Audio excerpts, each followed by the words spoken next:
Chapter 1. The sun was very hot, and the huge fireball in the sky almost roasted people. Renbachin knelt on the ground with sweat dripping down his forehead. His bald scalp reflected the sunlight as if it was covered with a layer of wax. It wasn't that he didn't want to move, but that he didn't dare to move as the two knives were placed on his neck. He didn't know what had happened and how it had turned out like this. Looking at the people around him, who were dressed in an ancient style but were different from the historical era, he guessed that he wasn't on Earth.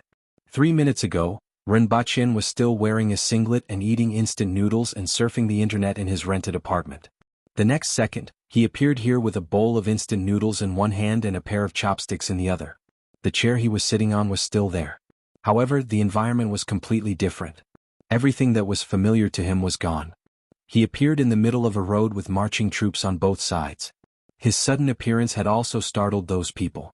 There were shouts and the sound of long knives being unsheathed, following which 2 knives were placed on his neck. After that, he knelt here. The bowl of instant noodles was half a meter away on the ground. It was mixed with the soil and emitted a tempting aroma.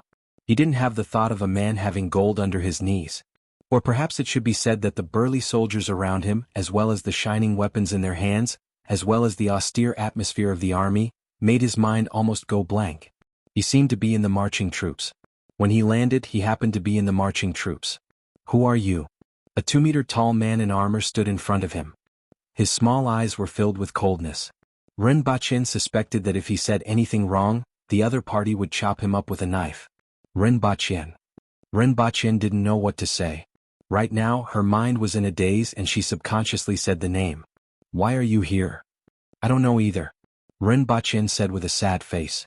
If crying could change his current situation, he would really cry in front of the other party. Chop. Renbachin was scared out of his wits when he heard this word. At the same time, he felt that the 2 knives on his neck had left their original positions and that his head would fall to the ground in the next second. He quickly roared, "Stop." Renbachin had never thought that he could make such a loud noise. The man waved his hand, stopping the 2 blades that were about to fall. "What else do you want to say?" Renbachin could feel the wind created by the 2 steel sabers stabbing into his neck, causing a slight pain. His mind spun rapidly as the aura of death pressed down on him, almost suffocating him. From the tone of the man just now, Renbachin was certain that he really wanted to behead him. Not to mention the 2 steel sabers behind him. I want to see your boss. I know how to read, I know math, I know how to farm, I know how to smelt. I'm a talent and I'm here to work for you." Renbachin quickly shouted out all the things that he knew in his mind. He looked at her expectantly, hoping that she would change her mind. That soldier lowered his head and looked at him. Renbachin could see the corner of his mouth curling up into a smile, but no matter how he looked at it, it looked like an evil grin. "Kill him." "Stop, I haven't finished speaking." Renbachin was scared out of his wits. Did this soldier only know how to say the word behead? "What happened? Why did you stop?" Suddenly, a female voice came from the back of the group. A woman in the same armor rode over and asked in a deep voice. "Wait a minute." That general waved his hand again to stop the 2 sabers behind Renbachin. He turned to the back of the group, cupped his fists and said, "Reporting to the general, when we were advancing, this person suddenly fell from the sky and into the group.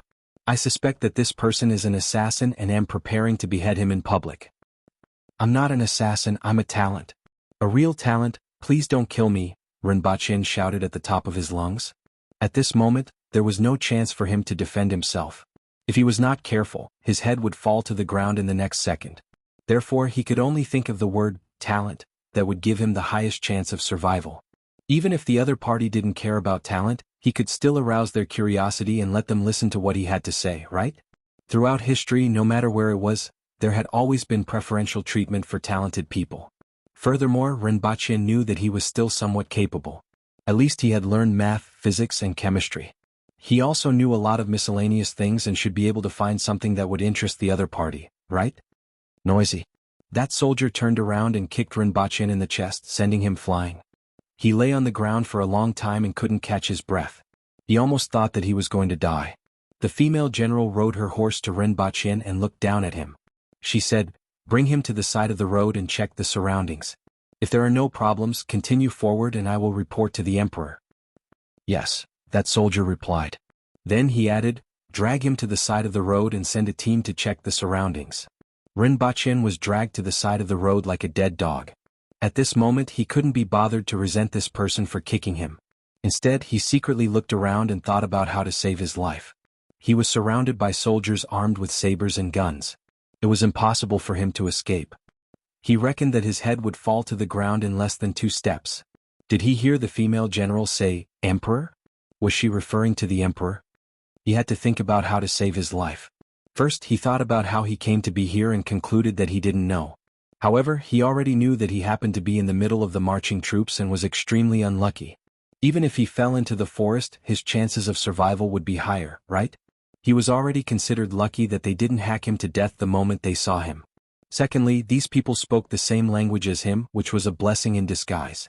Otherwise, he would have been thrown to the side of the road and fed to the wild beasts. Looking at the way these people were dressed, they were indeed not from the past dynasties that he knew of. They didn't look like they were from ancient China. Could they be from another world? It seemed like they were in a feudal society and their productivity shouldn't be too high. There were still many things in his mind that were valuable to this world. Furthermore, he knew so many poems, songs, novels, and things that could be eaten and played. Being a sycophant was also valuable. He had to think of a way to let that emperor know how useful he was to him so that he could save his life. Rinpoche knelt by the side of the road and his mind was in a mess. After the inspection, the troops continued to move forward. Then they saw a large cart coming from afar. The rolling wheels pressed against the dirt road and made a dull sound. But what was pulling the cart? Rinpoche looked at the beast in front of the cart. It had the head of a lion, the antlers of a deer, the eyes of a tiger, the body of a moose, the scales of a dragon, and the tail of an ox. It was at least 2 meters tall. Rinpoche widened his eyes and said, "Is this a Kirin? A living Kirin? Pulling a cart?" He originally thought that he had arrived in a world similar to ancient China. How did a Kirin appear? Furthermore, it was pulling a cart? Damn it, could it be that he had arrived in a world with high martial arts? The kind that could easily destroy the heavens and the earth and shatter mountains and seas with one punch. Chapter 2. The car stopped not far away from Rinpoche. The female general beside the car called out to Rinpoche. Rinpoche was driven to the side of the Kirin by 2 people, and the steel saber was placed on his neck again. The door of the carriage was pushed open, but there was a bead curtain inside so no one could see what was inside. They could only vaguely see a person lying inside and there were people standing next to him. Rinpoche forcibly cleared his mind of distracting thoughts. He knew that this was the moment to decide whether he would live or die. "Who's down there?" A cold female voice came from the carriage. It was a woman's voice. Rinpoche felt pressured just by hearing this voice. He didn't know if it was because of the knife against his neck, or if the other party's voice alone was enough to deter him. "My name is Rinpoche, and I'm from the 3 eastern provinces of China. However, I'm proficient in mathematics, physics, chemistry, farming, smelting, poetry, historical novels, and delicacies from all over the world. I'm sure that I'll be of some use to you," Rinpoche said, trying his best to remain calm. He didn't know what kind of person the other party was, so he could only try to say as much as possible. As long as there was one thing that could please the other party, half of his life would be saved. "China? Never heard of it. What are mathematics, physics, and chemistry? Poems and songs? Tell me about it." That cold voice continued with a hint of indifference. When Rinpoche heard what the other party said, he felt that the other party wasn't very interested. However, since the other party had already said it, he casually recited the most familiar song in his mind. The bright moonlight in front of the window. There were 2 pairs of shoes on the ground. Looking up at the bright moon. Lowering my head to think of my hometown. This poem was really in line with his state of mind. He not only missed his hometown, he missed it to death. At least when he returned, no one would say, "Kill him," every now and then. However, he did not notice that there was something wrong with the poem that he blurted out. "You've got guts. Take him away and behead him," the cold voice said with a hint of mockery. Rinpoche was immediately dumbfounded. Why did they want to chop him again after he had only recited 1 poem? He finally understood why the soldier in front of him was so easily beheaded. It turned out that they were following the example of their superiors. If the people above were like this, it was no wonder that the people below were like this as well. Barbaric to barbaric. I also know farming and metallurgy. I know how to design farming equipment to increase production. I also know how to smelt steel and know the pros and cons of various kinds of knives. I can fight against 1,000,000 soldiers alone, Rinpoche shouted in a panic. The 2 men behind him had already grabbed his shoulders and were about to drag him out. He knew that if he was dragged away he would really die here today. Stop. That lazy voice stopped the two soldiers behind Rinpoche from moving. You know quite a lot. The man's words carried a hint of mockery or something else. Yes, I read a lot of miscellaneous books. He also knew how to read novels and tell stories to relieve boredom. He also knew how to cook all kinds of delicious food which was full of exotic flavor. Mahjong, Pai Gao, and Fight the Landlord can help you relieve your boredom. It also knows how to take care of your skin, keep your skin fair all year round and remove wrinkles, Rinpoche hurriedly explained. Just now, it was a woman who had been talking, and it seemed like she could decide whether he lived or died. He hurriedly added skin care as well, even if it could increase his chances of survival by 1 in 10,000. He didn't know if his last sentence had moved the other party, but the bead curtain was pulled open. Rinpoche stole a glance and finally saw the person inside. A woman dressed in a bright red robe was reclining inside. Beside her were two women dressed in white. One of them was fanning herself while the other plucked a grape from a bunch of grapes in her hand and placed it in her mouth. The woman was in her 20s. Her eyebrows reached her temples, and her eyes were as bright as stars. Her facial features were exquisite, but when paired with her eyebrows she gave off a heroic vibe. However, the first thing Rinpoche felt when he saw her was cold. Too cold. His entire face was indifferent. He looked at her as if he was looking at an ant, and there wasn't the slightest hint of emotion in his eyes. Another surprise was that when he heard them say Your Majesty, he thought it was the Emperor. He didn't expect it to be a woman. Could it be a woman with a high position and power?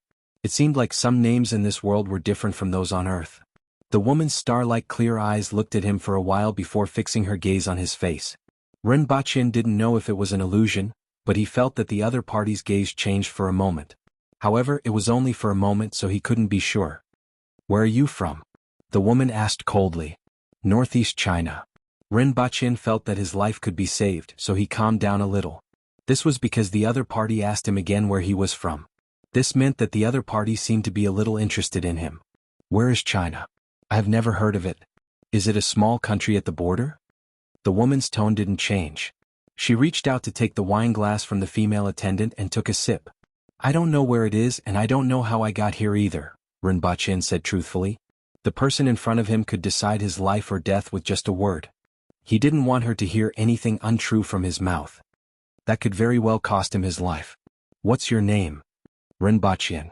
The woman picked up the wine glass and took another sip. No one knew what she was thinking. Rinpoche looked as if he was waiting for his judgment. His whole body was covered in sweat, and his clothes were sticking to his body as if he was fished out of the water. Your Majesty, should I behead him or? 10 minutes later, the female general at the side broke the silence. This sentence almost angered Rinpoche to death. Why was it that the people here, from top to bottom, were only talking about beheading him or beheading him? However, she addressed him as Your Majesty, just now, and now she addressed him as Your Majesty. If the words used in this world were the same as those on Earth, then was the person in front of him an emperor? Empress? Or could it be that the two worlds had the same words but the meaning was different? Bring him back first, the indifferent woman in the carriage said.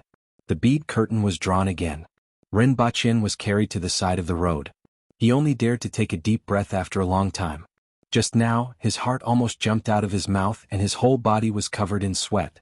He was afraid that the other party would say behead him again. Now, it seemed that his life was saved for the time being. Looking at the carriage moving forward slowly, Rinpoche's mind was filled with that bright red, like blood, like a rose with thorns. After that, Rinpoche was in the mood to check out the situation around him. Although the road under his feet was made of dirt, it was wide and flat. In a world without cement, this might be the official road. His surroundings were all plains and he could see green plants that looked like wheat. When he came here it was July. It seemed that the weather in this world was similar, and it should be June or July. After walking for half a day he saw a city. When Rinpoche saw it, the only word he could think of was magnificent. Big, huge. The city wall was at least 20 meters tall, which was equivalent to more than 6 stories.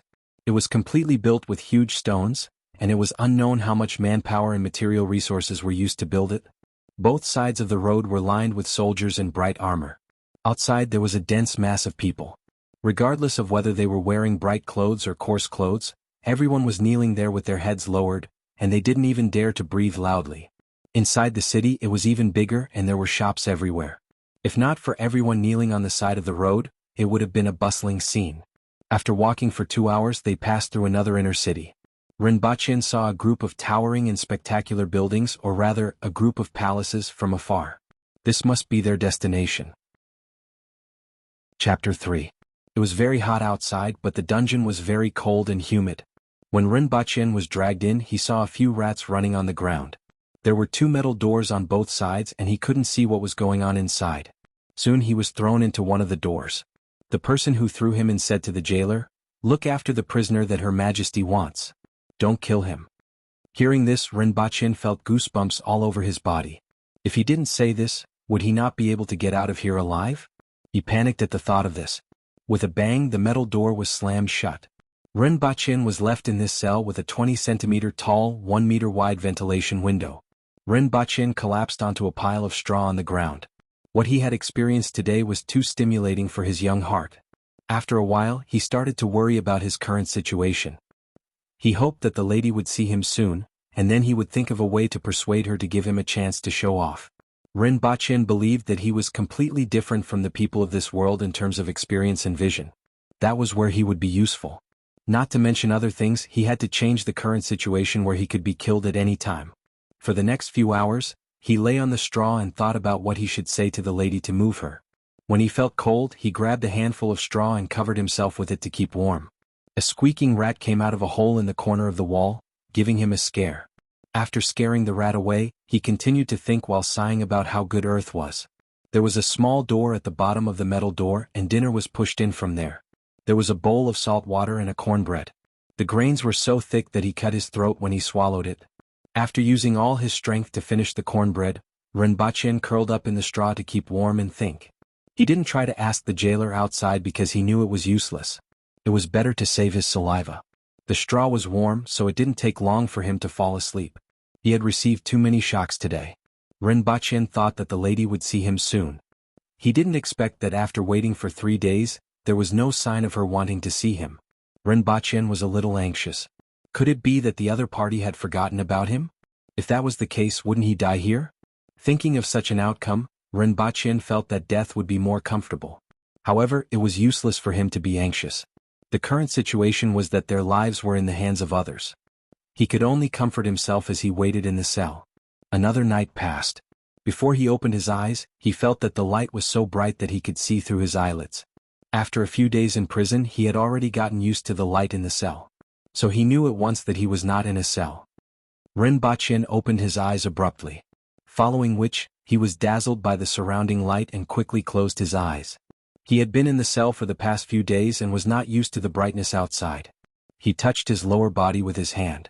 It was still straw, but it was impossible for the cell to be so bright. His hand touched the surroundings again, and he felt a smooth surface with a small crack. These are floor tiles? Rinpoche suddenly thought of a possibility. He stretched out his hand and felt around. Sure enough, he felt a wooden table leg. It was his computer desk. "I'm back." Rinpoche was wild with joy and almost shouted. Suppressing the excitement in his heart, Rinpoche slowly opened his eyes again. What he saw was indeed a familiar room. The walls were yellowed from the smoke, the computer desk, the computer, and the messy bed. Everything was so familiar. And he was lying on a pile of straw in front of the computer desk. I'm back alive." Rinpoche jumped up from the ground. First, he was almost beheaded.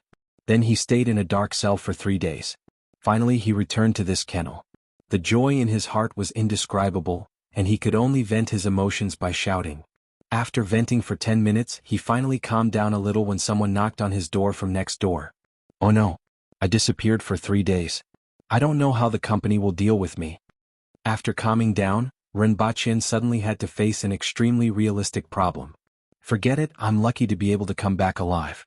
If I lose my job, I'll just find another one." Rinpoche immediately comforted himself.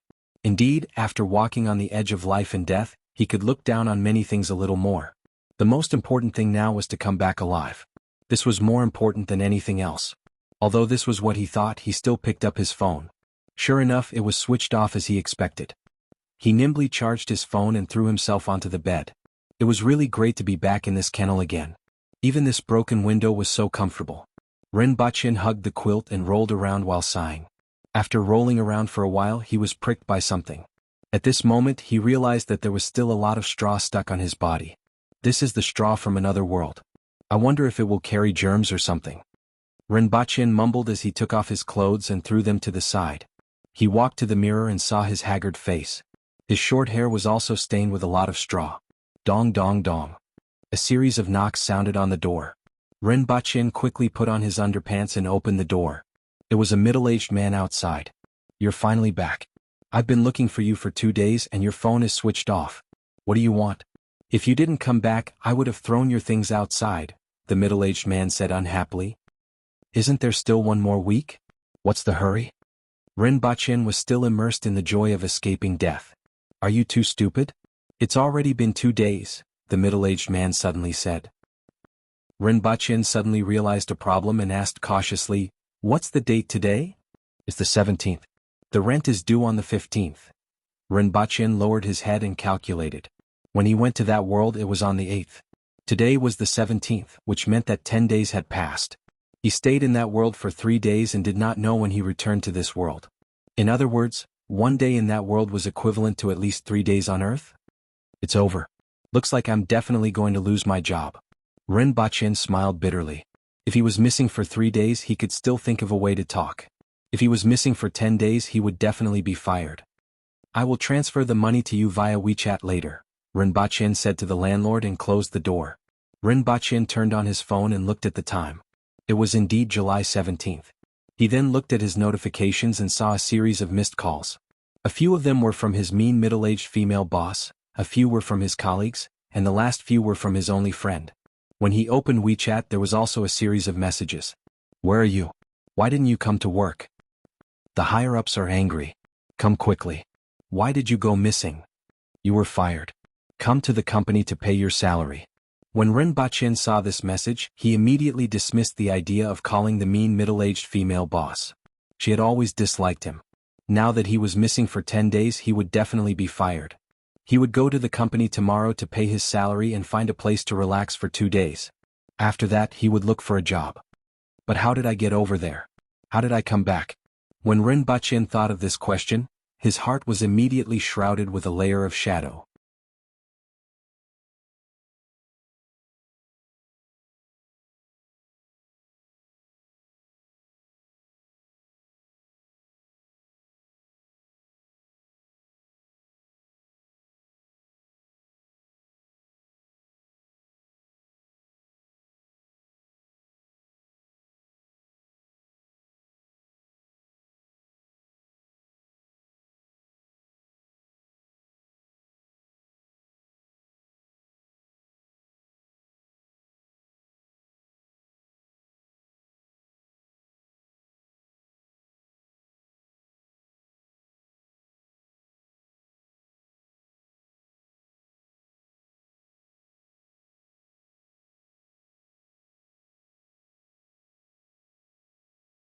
Chapter 4. At night, Rinpoche sat with a man and a woman at a roadside food stall. The man was wearing a blue half-sleeved shirt and jeans. He looked handsome and was Rinpoche's only friend, Chin Ching. Sometimes Rinpoche wondered how he became friends with Chin Ching. He was born into an ordinary family and had a selfish and indifferent character. He didn't have the energy to do anything. After graduation he worked in a small company for a meager salary. On the other hand, Chin Ching was the complete opposite of him. He came from a wealthy family and was handsome and experienced. Wherever he went, he was the center of attention and the object of envy. Now he had obtained his lawyer's license and was interning at a law firm. He wasn't far from becoming an official lawyer and had a bright future. It could be said that no matter how one looked at them, they were two completely incompatible people. However, Chin Ching liked Rinpoche very much. After meeting him twice they became friends. According to Chin Ching, Rinpoche was very similar to him. They both drifted away from the crowd. However, Rinpoche felt that he really couldn't fit into the circle of others. Therefore he stood alone outside the crowd. On the other hand, Chin Ching skillfully maneuvered around that circle and then left to watch the performance of others. Both of them had completely different natures but they became friends. This was also a strange thing. The other lady was wearing a long dress. She was quiet and elegant, and her name was Jiang Nan. She was Chin Ching's girlfriend. Her appearance wasn't very outstanding and was above average. She was also a very strange person. Chin Ching was handsome and rich. He often hung out at nightclubs and was always surrounded by different girls every day. However, his only official girlfriend of 9 years didn't mind him hanging out with other girls and they had a very good relationship. What surprised Rinpoche the most was that Qin Qing checked into a different room with a different girl every day, but he had never slept with his real girlfriend. According to what he said after one drink, the most delicious fruit should be plucked and tasted last. Perhaps this was the reason why Jiang Nan didn't care about what he did. She knew that the others were just passers-by and that she was the only one who married Qin Qing. She was a smart woman. Rinpoche also felt that she was a strange person. Why did you disappear a few days ago? I went to your company to look for you, but your colleagues didn't know where you went. It's hard to imagine that a person like you would suddenly disappear without a word, Qin Qing asked Rinpoche as he drank his beer. Her voice was flat, but Rinpoche could hear a hint of concern in it. He knew that if anything were to happen to him, this guy would definitely help.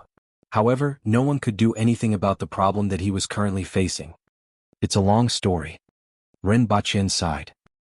What a close shave. Tell me about it? Qin Qing asked. Jiang Nan was also listening attentively. Forget it, let's not talk about it anymore. It's too troublesome. Rinpoche shook his head. There was no way to explain what happened in that world. I'm telling you, there are some things that you need to hurry up. You'll only realize how much you've missed out on when you're facing death, Rinpoche said meaningfully. Qin Qing smiled and grabbed Jiang Nan's hand. After that, he said, it seems that you have really experienced some things. To actually be able to let out such a sigh. Rinpoche nodded in agreement. After the three of them had drunk for a while, Rinpoche suddenly said, recently, I've been reading a lot of farming novels about transmigrating to the Tang dynasty. If a person really transmigrates, what knowledge or specialty do you think is the most useful? Culinary skills. I guarantee that you won't starve to death and can even find a job, Qin Qing blurted out and laughed. After that, he said in a serious manner, actually, the knowledge that can be used varies depending on the place and the position you are in. But in general, the knowledge that is related to the livelihood of the people is the most useful. Simply put, it's related to eating. Regardless of whether it's farming or culinary skills, they are useful everywhere. During that era there was no patent protection. Otherwise, improving farming tools would be a very easy way to get rich. Rinpoche agreed with these words. It was the same as what he had thought. Then what's the most useful thing to those in power? For example, to the emperor, what is useful? Rinpoche asked again. That's a lot. The emperor is the ruler of the country. Everything is useful to him. However, if we combine the question just now, there are actually two kinds of things. One of them is related to agriculture, such as increasing the production of food. The other kind is external. To put it simply, it's related to the military. For example, cement used in construction. As for the rest, it's difficult for ordinary people to achieve. Rinpoche nodded again and asked one last question. What does Wuxia like? This time it wasn't Qin Qing who answered, but Jiang Nan. Her tone was gentle and didn't sound like a girl from the northeast at all. A considerate person and a strong arm. As long as you are a woman, you will want these things. It's just that because of her position, these two things that ordinary women want the most are the most difficult for her to obtain. After hearing Jiang Nan's answer, Rinpoche thought about the lady in red that he saw at that time. Immediately he quivered.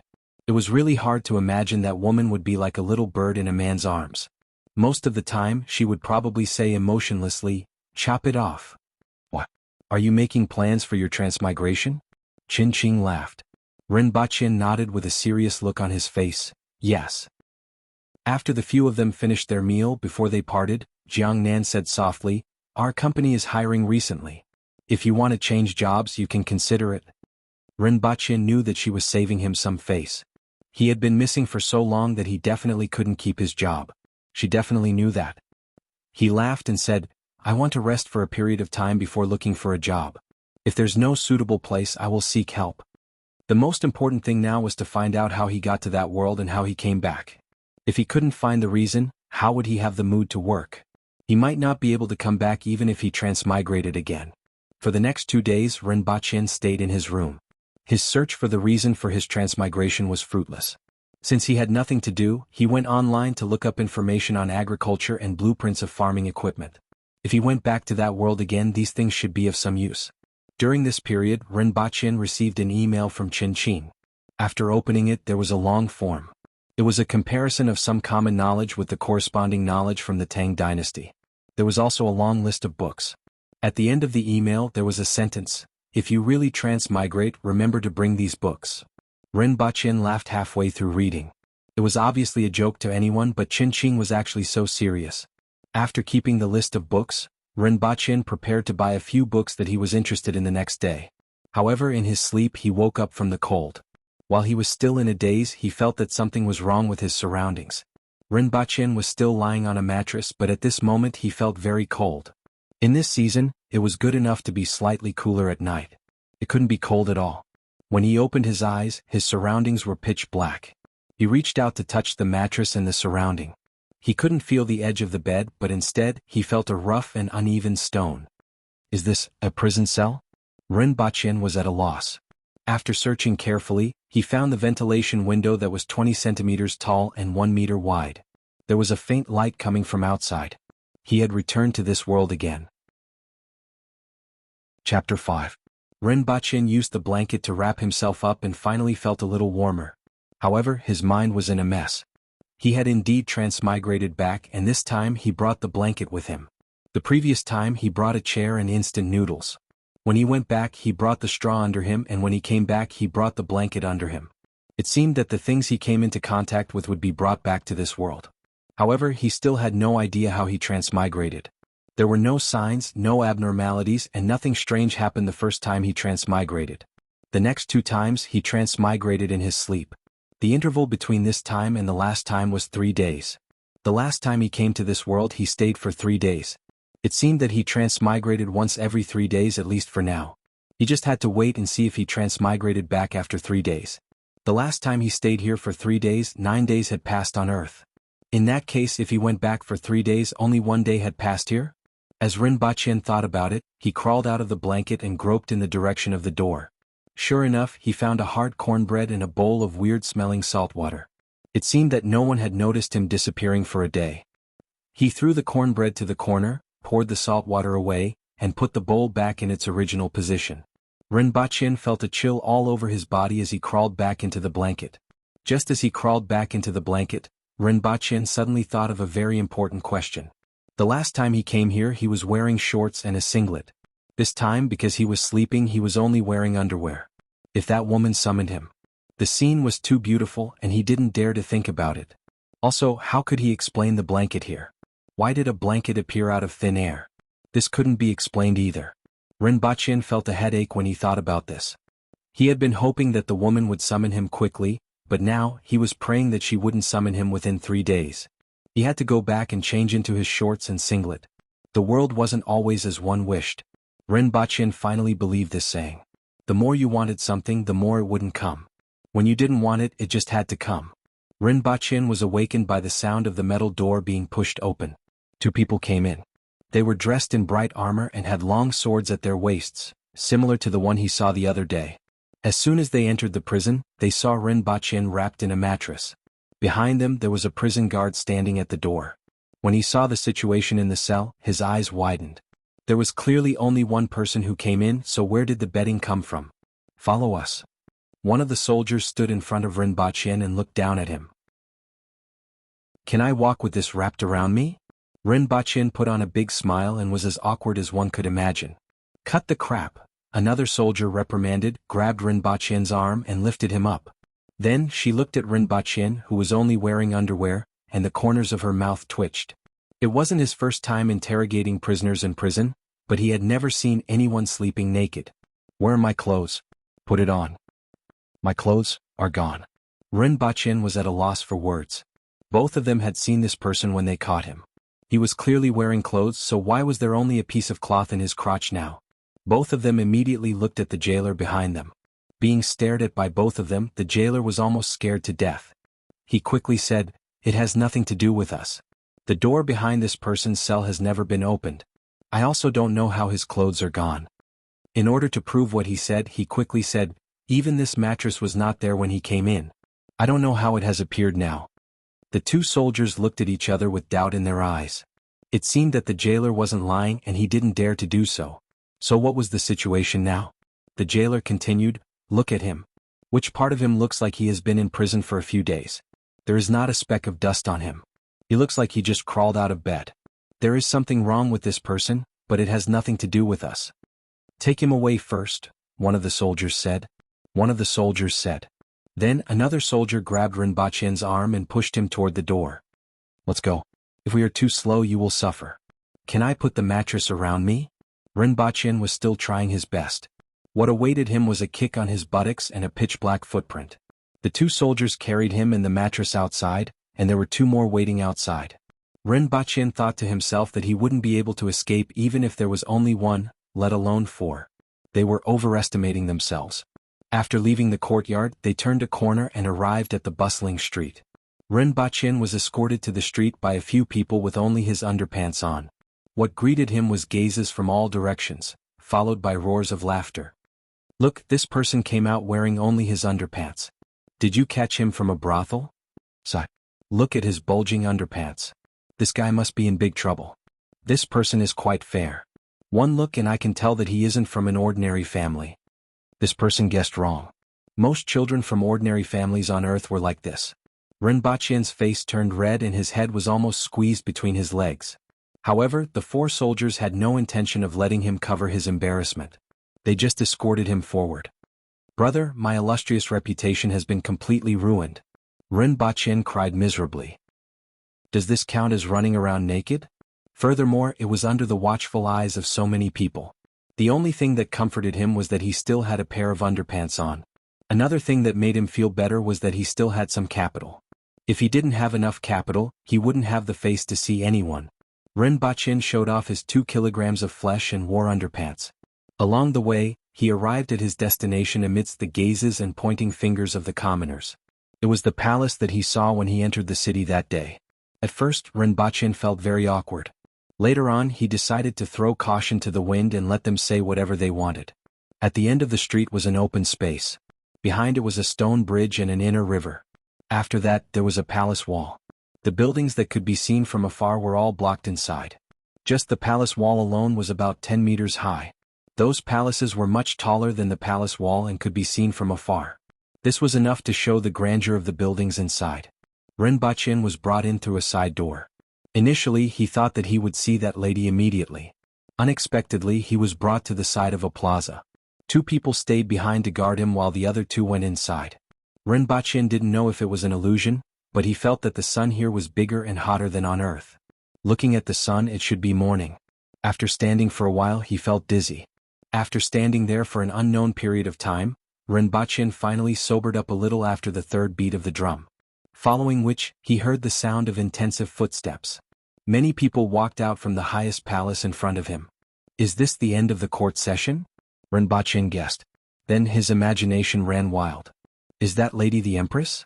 Can a woman be an empress in this world? In the history of China, the only female empress was Wuxia, right?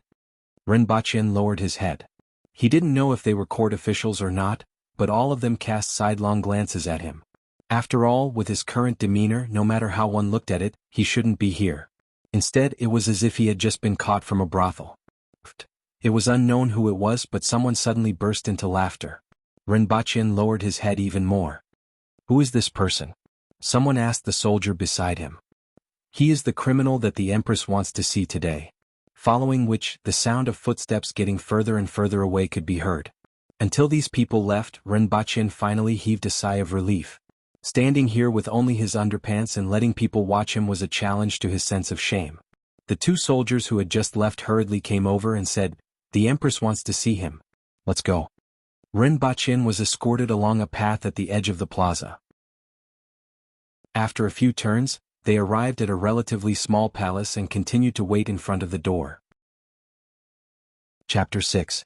After waiting for a long time, Rinpoche heard footsteps coming from afar.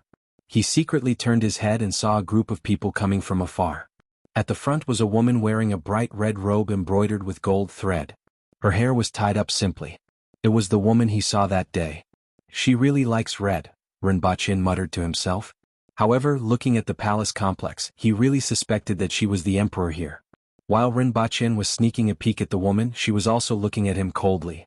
The cold glint in her eyes made Rinpoche feel as if he was being pricked by needles, and he quickly lowered his head. The woman was obviously stunned when she saw Rinpoche standing there in his underpants, and the coldness in her eyes intensified. The others pursed their lips and snickered, glancing at his lower body as they passed by. Rinpoche's underpants were still red, and it was too eye-catching. He had specially changed into it to avoid bad luck. When everyone had entered the palace, he was also carried in by someone. As soon as he entered, he was pressed to the ground with his mattress next to him. There was a long blanket under him, and at the end of the blanket were 9 steps and a couch. What's going on? The woman reclined on the couch in front of him with one hand supporting her head. Your Majesty, he was like this when we went to get him. The jailer said that no one had been in for the past few days, and we don't know how it became like this. There's also an extra blanket. A soldier who carried him in knelt down on one knee. Oh, come tell me, the woman said casually as she reclined on the couch. While Rinpoche was still thinking about who she was talking to, the person behind him exerted force and said, "Why aren't you answering Her Majesty's question?" Rinpoche had been thinking about this problem ever since he came out of prison. He originally wanted to say that he had a weird habit of eating cloth after falling asleep and that he ate his clothes. However, if the other party took out a roll of cloth for him to eat, he would really have nowhere to cry. The clothes disintegrated. Rinpoche lowered his head and made up a story. In order to protect the environment, most of the things produced in our country will naturally disintegrate after a period of time. I have been wearing those clothes for some time, and they naturally disintegrated after 2 days in prison. The woman frowned as she listened. She didn't understand what he meant at all. However, he still coldly said, "Nonsense. Your Majesty is wise." Rinpoche braced himself and said, "Then how did this come about?" Rinpoche didn't need to look to know that she was talking about his mattress. There was no way to explain this. But even if he couldn't explain it, he still had to explain it. He threw caution to the wind and gritted his teeth. It fell from the sky. Just like what happened to me, he directly fell out. I thought someone didn't want me to freeze to death. So that's how it is, the woman said coldly. Rinpoche heaved a sigh of relief. Fortunately, the other party didn't take this matter seriously. Otherwise, the only thing he could do was to bite on what he had just said and not know anything else. Drag him out and behead him, the woman said in a mocking tone. Rinpoche's head immediately buzzed. Why was he chopping again?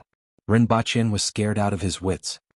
He used all his strength to resist the soldiers who were trying to drag him up while shouting, "Your Majesty, please spare my life. I'm a talent with great potential. I know where to find grain that can produce thousands of kilograms per moo." How could his strength compare to the tall and strong soldiers on both sides? They were getting closer and closer to the door. However, even after he shouted about the grain that could produce thousands of kilograms per moo, the woman wasn't moved at all. Seeing that he was about to be dragged out of the palace, Rinpoche anxiously shouted, "Your Majesty, please spare my life. As long as you give me a chance, I can do anything." In order to save his life, Rinpoche dared to say anything. "Oh." The woman said softly, "Bring him back." Rinpoche was dragged back into the palace again. He was completely drenched from head to toe. How many days had it been? Apart from being in prison, he was prepared to be chopped. He had walked several rounds of life and death situations. Rinpoche felt that he was definitely the most miserable transmigrator. "You said you want a chance?" the woman said coldly. "Yes, Your Majesty, please give me a chance. I can do anything." Rinpoche panted heavily. He was really scared to death just now. "Then I will give you a chance. If you do well, you will live. If you don't do well, you know what will happen," the woman said coldly. Rinpoche roared crazily in his heart, "I know, of course I know. I will definitely be chopped, and chopped again. Can't you change to something else?" However, on the surface, he still looked docile and said, "I will definitely do my best to handle this matter properly." "Aksenja," the woman called out softly. "Here." The female general that Rinpoche had seen before stood in front of the stairs and knelt on one knee. "Bring him to the beast park. The new kid can't eat or sleep well. I don't know what's wrong with him. Let him take a look. If he can do it well, spare his life. If he can't do it well, behead him." "Yes." The female general acknowledged the order and stood up. She said to the 2 people behind Rinpoche, "Bring him and follow me." On the way, Rinpoche was thinking about what he said just now. Beast park? The new kid? It seemed like they were going to see the animals. Rinpoche didn't mention that he knew about the veterinary profession. "Let's go and take a look first. If we can't do it, we can delay it for 2 or 3 days. When we return, we can ask the veterinarian and bring the medicine back. There should be a solution, right?" The palace just now was located in a slightly remote location. After leaving the palace, they walked further and further away. After passing through a forest, they finally arrived at the so-called Beast Park. A supervisor immediately came forward to greet them. After asking them some questions, he brought them in. The so-called Beast Park was actually a zoo. However, the environment for the animals here was slightly better. They weren't like the cages in a zoo. Here there were many open spaces surrounded by walls. Within the walls, there was space for all kinds of animals to move around. Only a small number of animals and birds were kept in cages. Along the way, Rinpoche saw red-eyed rabbits that were as big as wolf dogs and had a mouth full of fangs. There were also creatures that looked like hippos. He also saw 2 tigers with long fangs protruding from their mouths. They looked like saber-toothed tigers, but their teeth weren't as long. Along the way, Rinpoche confirmed one thing. The animals in this world were very different from those on Earth. For example, the rabbit with a mouth full of fangs looked very sinister. It pounced in the direction of Rinpoche and the others and crashed into the metal cage. Rinpoche wouldn't believe that it didn't bite. "We are here. This is the place." The people in front stopped. In front of them was a 1-meter-tall wall. Rinpoche looked to his left and right and realized that everyone was looking at him. He took 2 steps forward and leaned against the wall to look inside. He saw that the inside was about 50 meters in diameter. The ground was about 3 meters lower than the outside. Including the wall, it was 4 meters. At the side of the wall, there was a small stream flowing through. At the end of the stream, there were iron fences. At this moment, a snow-white bear that was more than 2.5 meters in size was lying in the stream. The stream only covered half of its huge body. Chapter 7. Tell him the specific situation, the female general said to the person in charge of the Beast Park. Yes. The person nodded his head and looked at Rinpoche. Rinpoche could clearly see the strange look in his eyes. Rinpoche was already immune to this kind of look. He was more concerned about what happened to this white bear. This was related to whether his head could stay where it should be. This bear was sent by Xia Nation. Its lifespan is similar to a human's, about 50 to 60 years. It symbolizes the friendship between our country and Xia Nation. As long as this bear is here, the 2 countries will never fight, the person said seriously. Rinpoche's mouth twitched. Could this really be a polar bear? Looking at the motionless bear lying in the water, it was highly possible. Sending a polar bear to such a hot place and not telling them how to rear it, the friendship between Xia Nation. They didn't expect this bear to live for more than a year, right? They were already prepared to fight you at any time, right? They didn't even need to find a reason. The bear that symbolized the friendship between the 2 countries was sent here and was killed by you in less than a year. Did you do this on purpose? Did you want to start a war? What's the situation now? Rinpoche cursed in his heart. It was fine when it was sent here, but after the people from Xia Nation left, this bear didn't like to move. It lay in the water all day and only ate occasionally no matter what we fed it. It is very weak now.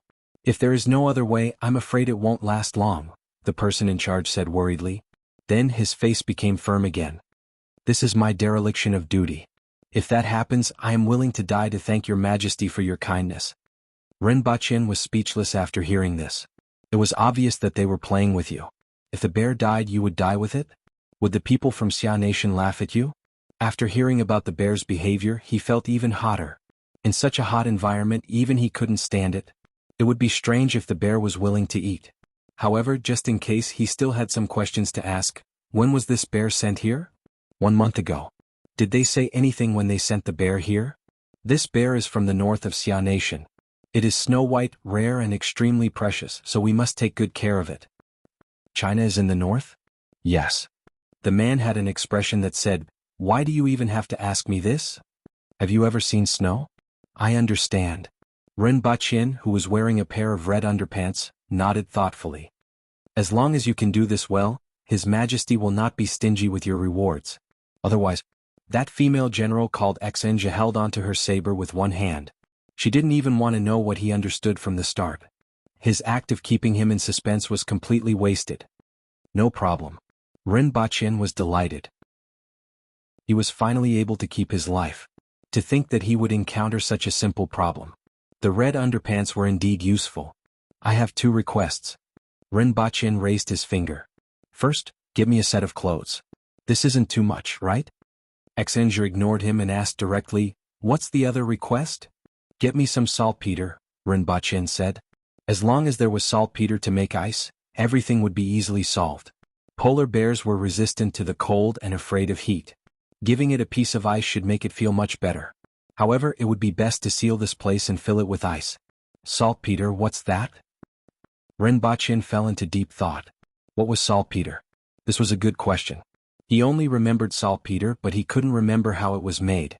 He only remembered that saltpeter existed in ancient times and was something that could be easily obtained. Do you have ice? Renbachin changed his request. The others looked at Renbachin as if they were looking at an idiot. Even in winter there wasn't any ice, let alone in summer. Like snow, ice was something that could only be found in Wuxia. Give me a set of clothes first. Give me 5 days and I will definitely be able to solve this problem, Renbachin said helplessly. Fortunately he could still go back and buy some saltpeter. Saltpeter could be bought everywhere. He could also search on the internet where he could find saltpeter. Sure, I will give you 5 days. If you can't solve it, you know the consequences. I know, of course I know. 5 days is enough, Renbachin said. He will stay here for these 5 days. You guys are responsible for watching him. If anything goes wrong. Xanja said to the other 2 soldiers. Yes, I understand. If anything goes wrong, I will bring my head to see you. The 2 of them stood perfectly straight and said in unison. Get him a set of clothes. I will report to Her Majesty. Xanja instructed the 2 soldiers and left immediately without looking at Renbachin. Renbachin was afraid that something would go wrong. He stared at the white bear to see if there were any other problems. When he returned, he would search on the internet or ask a veterinarian. After all, this was a matter of life and death and he couldn't afford to be careless. Not long after, the supervisor brought an old set of clothes over. It was made of coarse cloth and chafed the skin when worn. However, it was better than wearing trousers. What's wrong with it? The supervisor asked. He wanted to hear what Renbachin had to say after he said that he would definitely be able to solve it. It's hot, Renbachin said. Hot. The supervisor was stunned. You won't be able to eat anything even if I wrapped you in a layer of fur and left you to roast under the sun, Renbachin said casually. Saber-toothed tigers also have a layer of fur. Other wild beasts also have fur. The supervisor was still a little skeptical. Is it as thick as its body? Renbachin stretched out his hand and pointed. The fur on the white bear's body was as long as a finger. At this moment, it was wet and stuck to its body. The fur on its back was dried by the sun. It rolled around in the stream to wet its body before continuing to lie on the ground. Other than that, the white bear was completely motionless and listless. Seeing this, Renbachin was almost certain that this fellow was hot. Seeing that the supervisor still wanted to ask, Renbachin waved his hand and said, Forget it. You will know in a few days.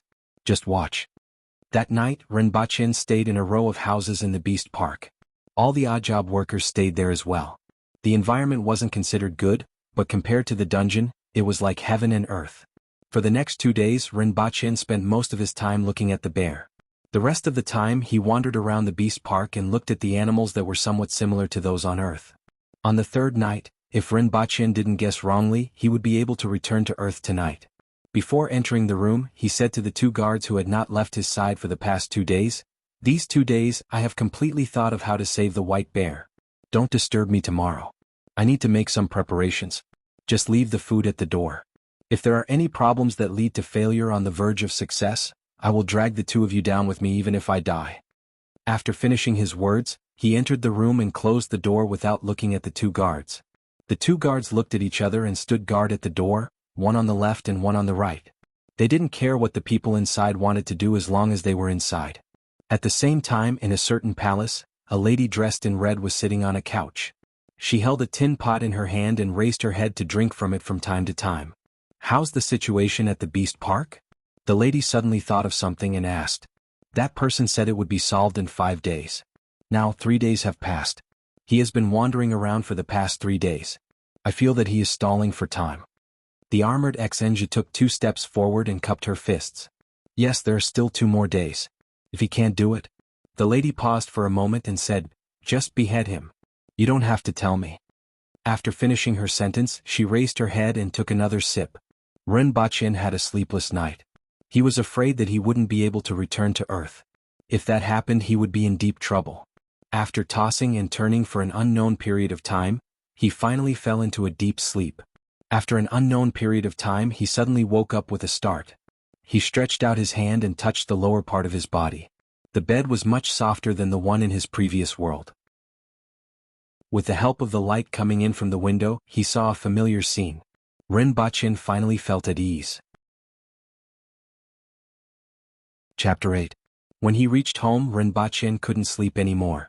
He turned on his computer and started to search for information on saltpeter. In the morning, Ren Bachin stretched his body. Tonight, besides looking up information on saltpeter, he also looked up a lot of information on polar bears. Saltpeter was also known as potassium nitrate. When it was dissolved in water, it would absorb a lot of heat and thus could turn water into ice. There were many sources of saltpeter. Other than saltpeter mines, it could also be found in the corners of the houses in the countryside and in the fields near the pigsty. As long as this substance existed in that world, Ren Bachin guessed that he would be able to find it near the beast park. However, just in case, Ren Bachin decided to buy some to avoid not being able to find saltpeter in the future. Not only did he solve the problem of bears, but he also created ice in the middle of summer. Finally, he could prove his ability. They probably wouldn't drag him out and behead him again, right? Ren Bachin picked up his phone. Sure enough, it was switched off. He put it aside to charge and went back to bed to sleep. His mind was thinking about that world and the real world. He felt a little confused. 1 day in that world was equivalent to 3 days in this world. 10 years in that world was equivalent to 30 years in the real world. His lifespan was calculated based on the world he had transmigrated to and fro. Also, there was a Kirin in that world? If he took a photo and posted it on the internet, would it go viral immediately? He reckoned that they would think it was photoshopped. Thinking about all kinds of things, he didn't know when he fell asleep again. When he woke up, he looked at the time on his phone. It was 8:30 in the morning. There were a few missed calls.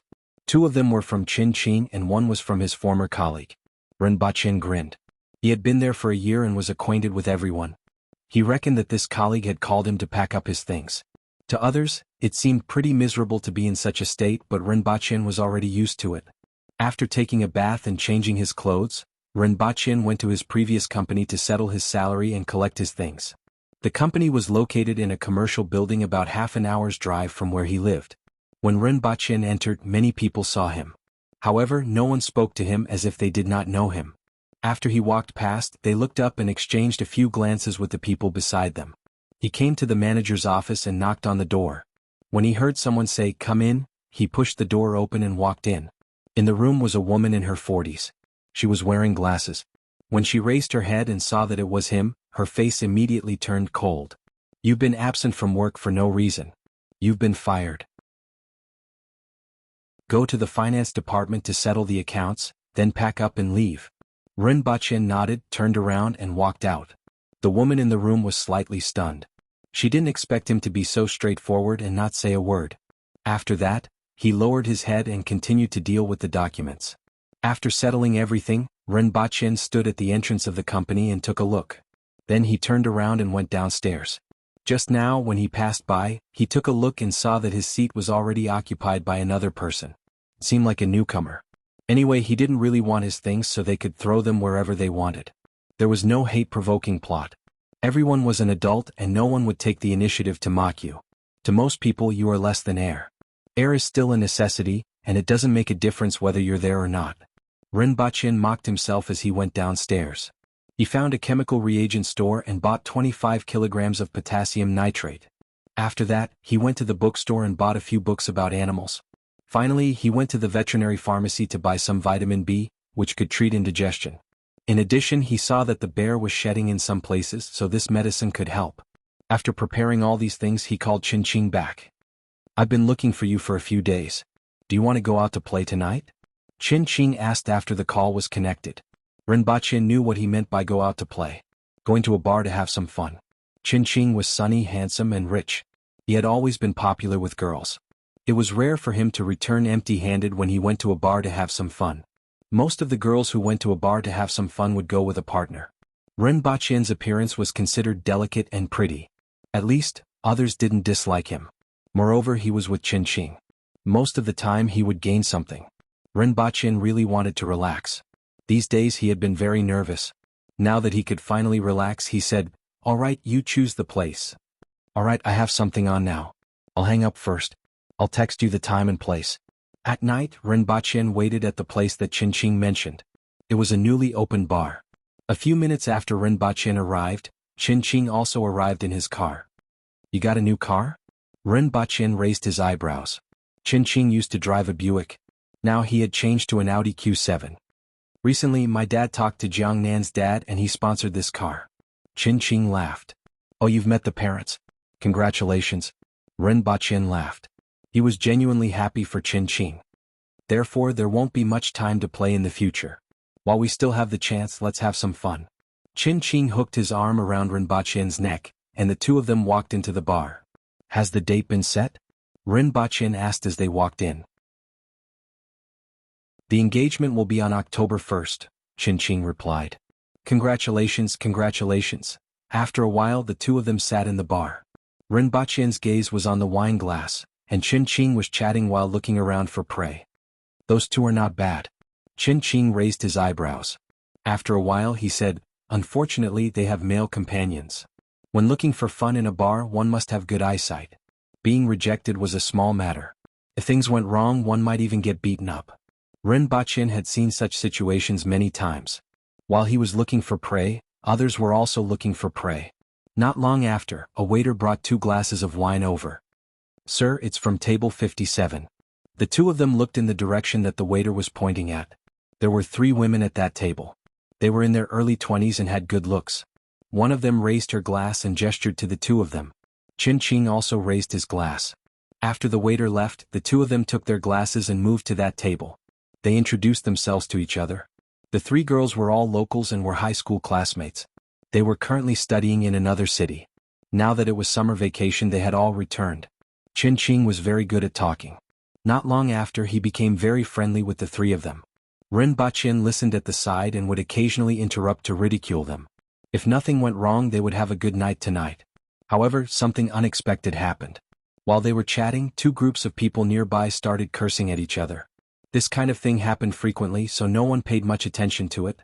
However, in less than half a minute they heard someone cursing and started fighting. There were about 5 to 6 men on both sides. After the fight, the tables and chairs were overturned. Ren Baqin's table was affected as well. He wanted to move back to avoid being accidentally injured. At this moment, one of the men bumped into Ren Baqin and Qin Qing. Seeing that he was about to crash into Ren Baqin, Qin Qing supported him and gave him a gentle push. They are in cahoots. Beat them up. The men on the other side suddenly shouted and smashed the wine bottles at Ren Baqin and the others. *CK. Ren Baqin didn't know what to say about such an undeserved disaster.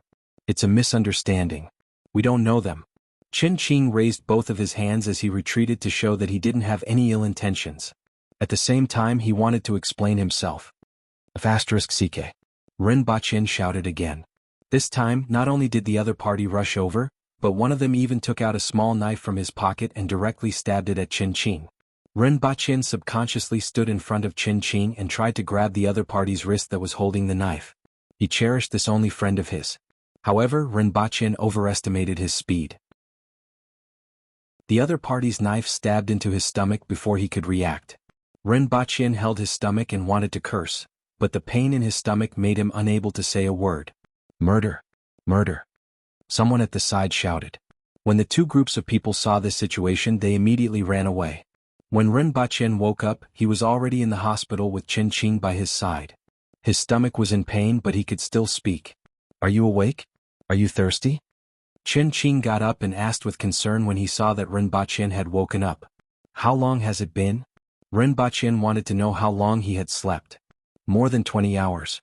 The main thing is that I was given anesthetics. The doctor said that it's not a big deal and that I just need to nurse my injuries. This time it's all thanks to you. There's something wrong with those people.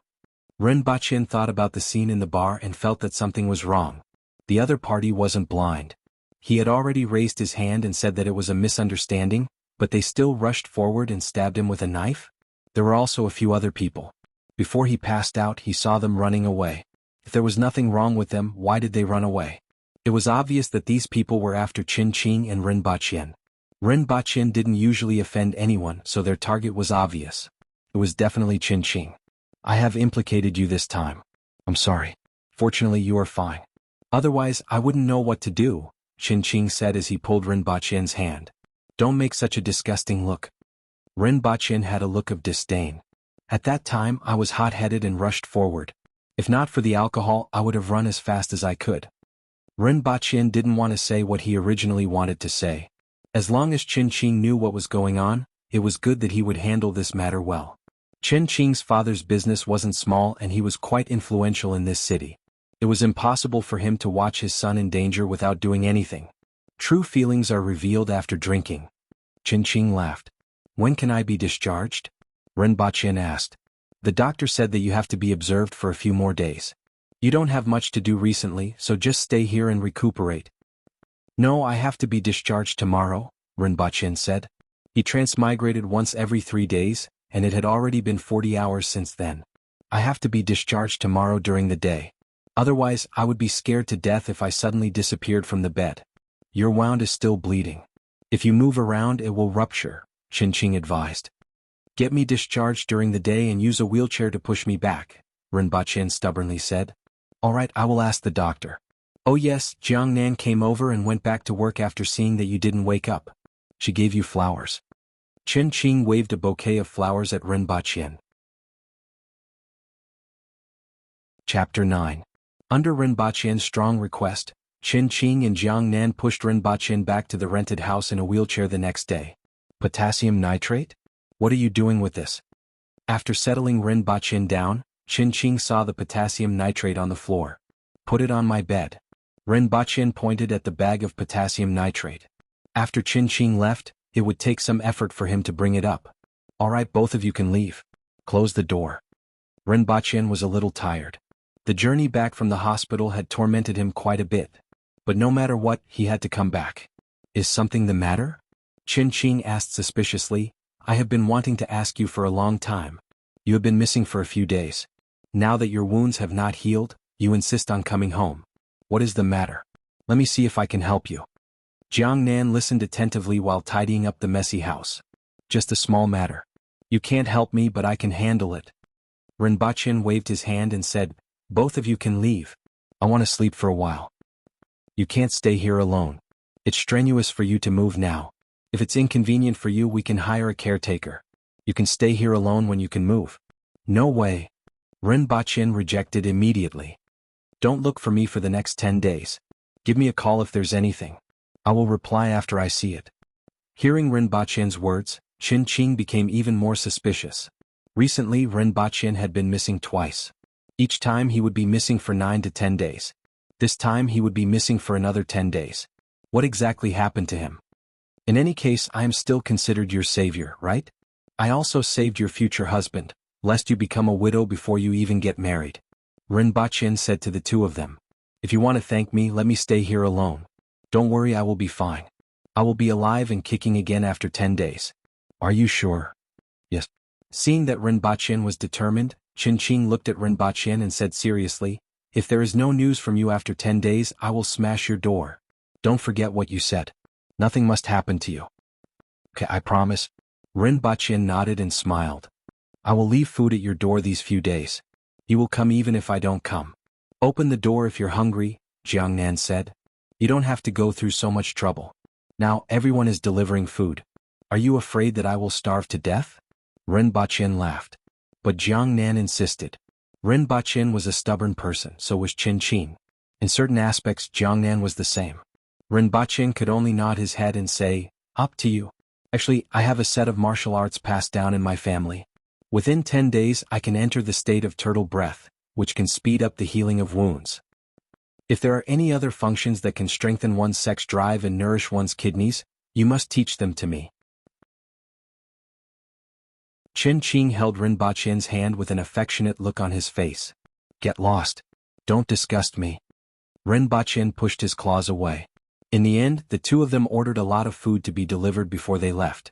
According to the doctor, the stab had perfectly avoided all the internal organs. Even the intestines were fine. Therefore it had no effect on eating.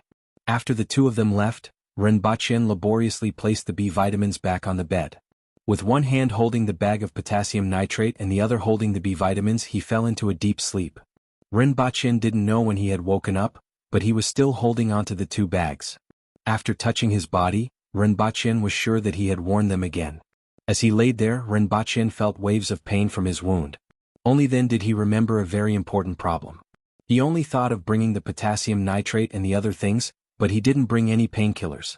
Now that the effects of the medicine had not worn off, it was already so painful. Once the effects of the medicine wore off, he was afraid that he would die. Just as Rinpoche thought, as time passed, the pain from his wound became more and more intense. He could only focus on other things and not think about his wound. It seemed that this way the pain would be slightly alleviated. After a while, Rinpoche tried his best to sit up again. He pushed the bag of potassium nitrate to the ground. The sound of the heavy bag landing on the ground alarmed the guards outside.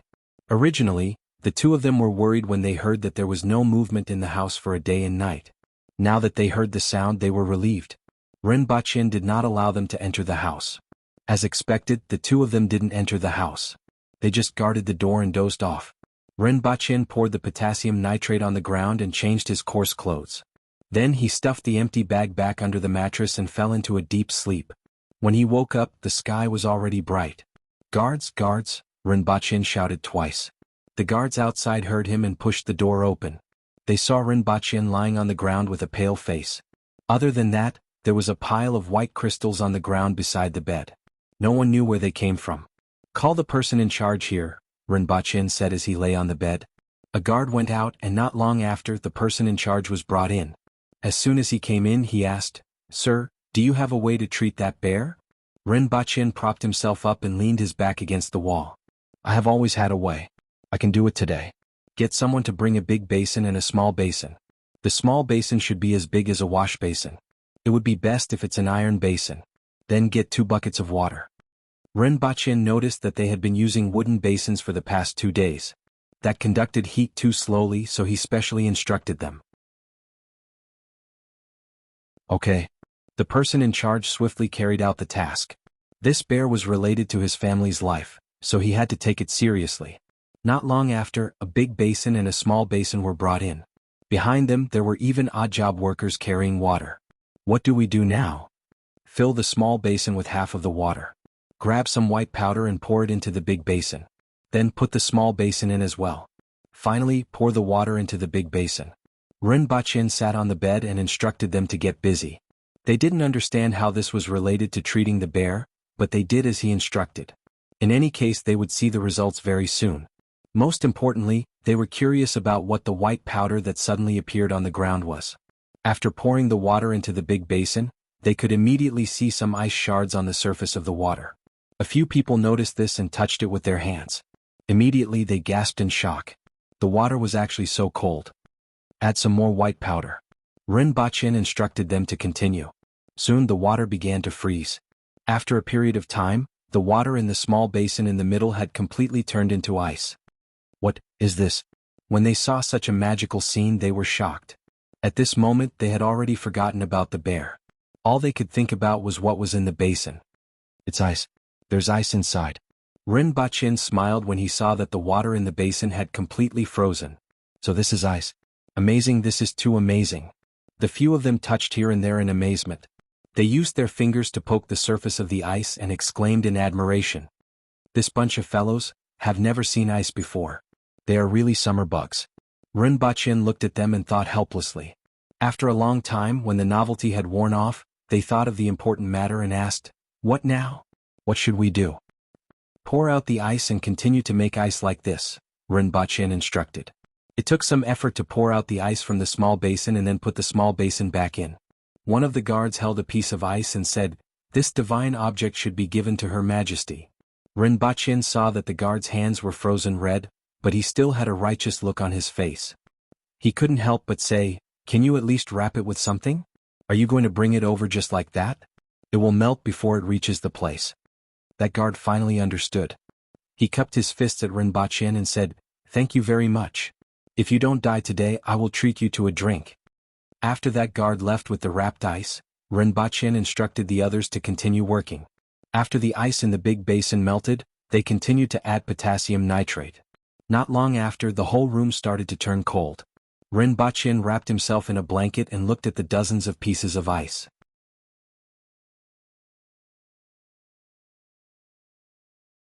Chapter 10. This world was just backward, but the people here weren't stupid. The manager and the odd job workers brought all the ice over and used a wooden stick to cover a net to place the ice beside the white bear. When the third ice block was placed, the white bear crawled out of the stream, hugged an ice block and rolled on the ground while humming non-stop. It could be seen that it was like a prostitute meeting a prostitute.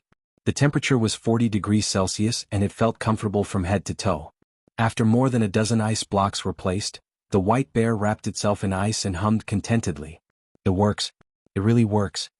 The manager was overjoyed. Although it hadn't been fed yet, the white bear had changed from its half-dead appearance for the past month. Quick, go and ask what we should do next, the manager shouted as he kicked the odd job worker beside him a few times. Rinpoche looked at the odd job worker in front of him with a face full of resentment. What should he do? Feed it? The bear was finally comfortable. Why wasn't he feeding it now? With the horrible weather here, it wouldn't take long for the ice to melt. Forget it, I'll go and take a look. Rinpoche waved his hand and said, both of you help me. When the guards and odd job workers helped Rinpoche to the bear garden, he was sweating profusely again, and the wound on his abdomen was a little wet. If he guessed correctly, the wound was bleeding. However, this was a small problem and the white bear was the big problem. Rinpoche ignored the manager who came to greet him and leaned against the wall to look at the bear below. The white bear was happily hugging a pile of ice cubes on its left and right sides. Those ice blocks were its precious treasures. However, the ice blocks had shrunk by a third. Continue to make ice according to the method just now.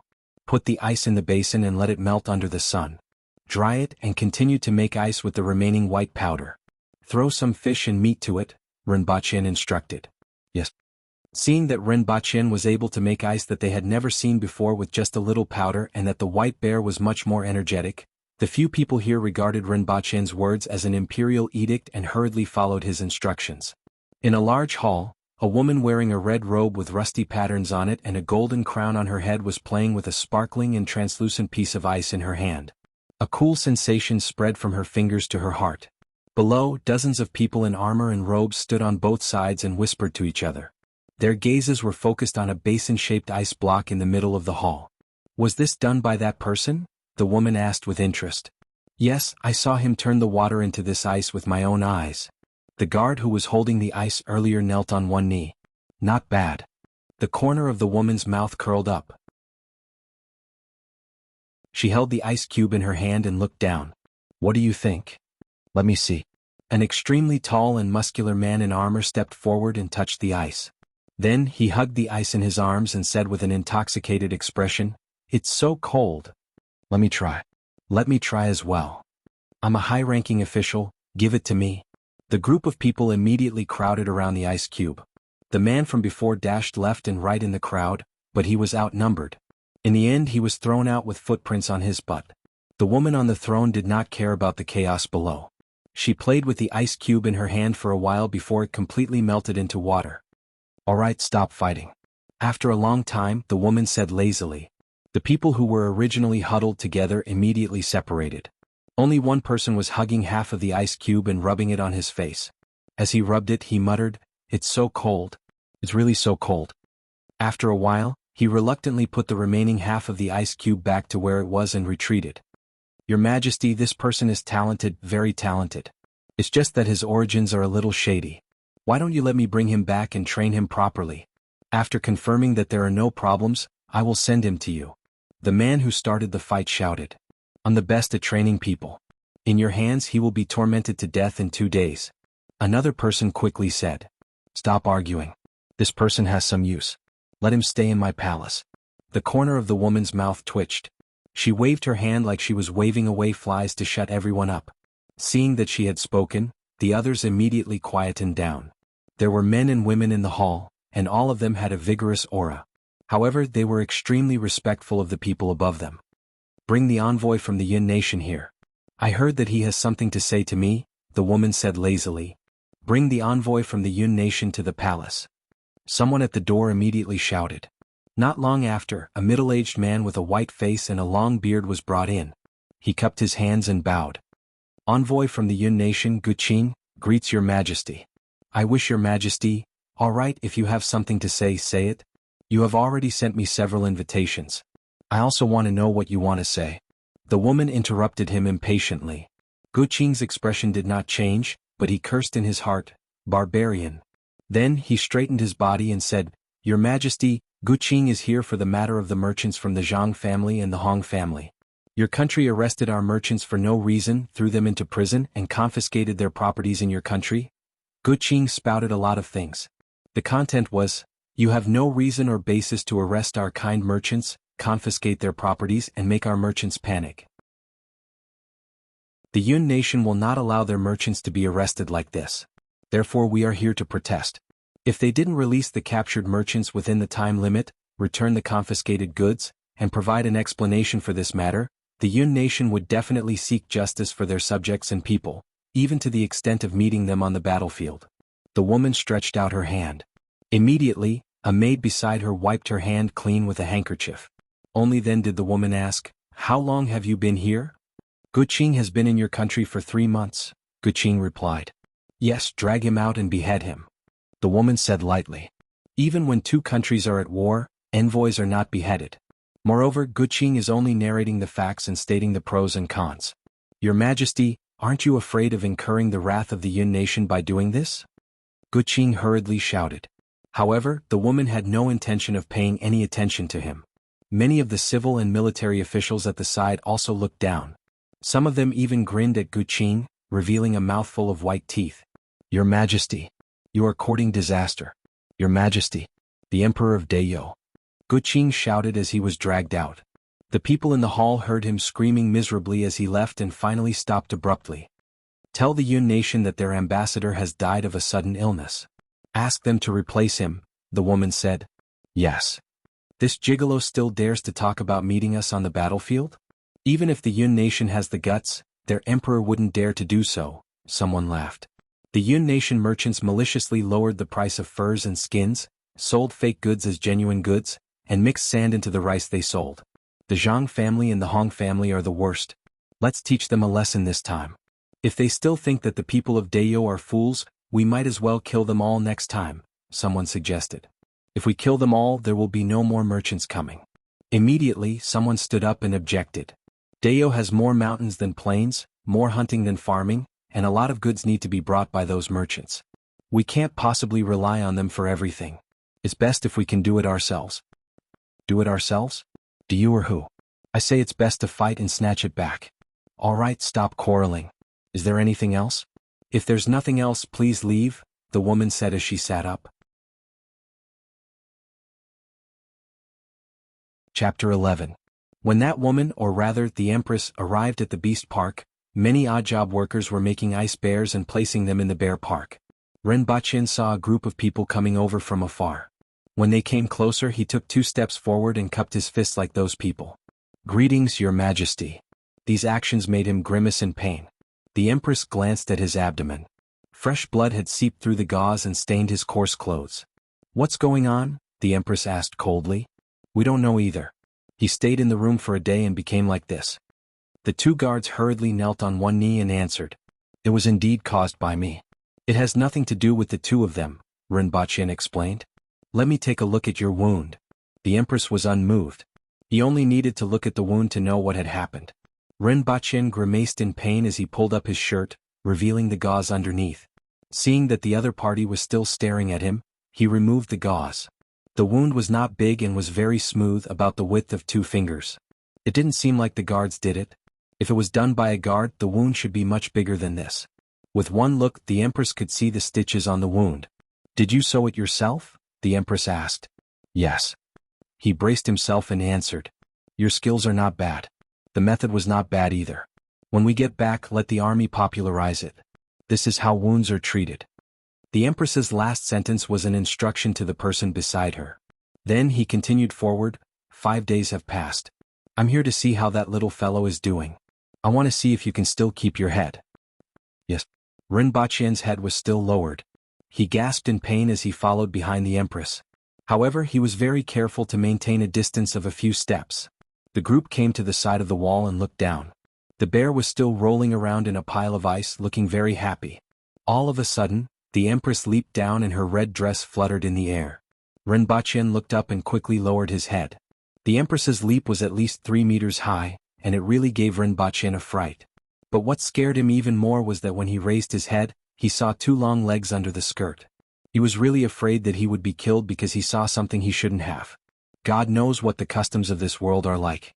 If he wanted to see a pair of long legs, he could go home and watch it on his computer and television.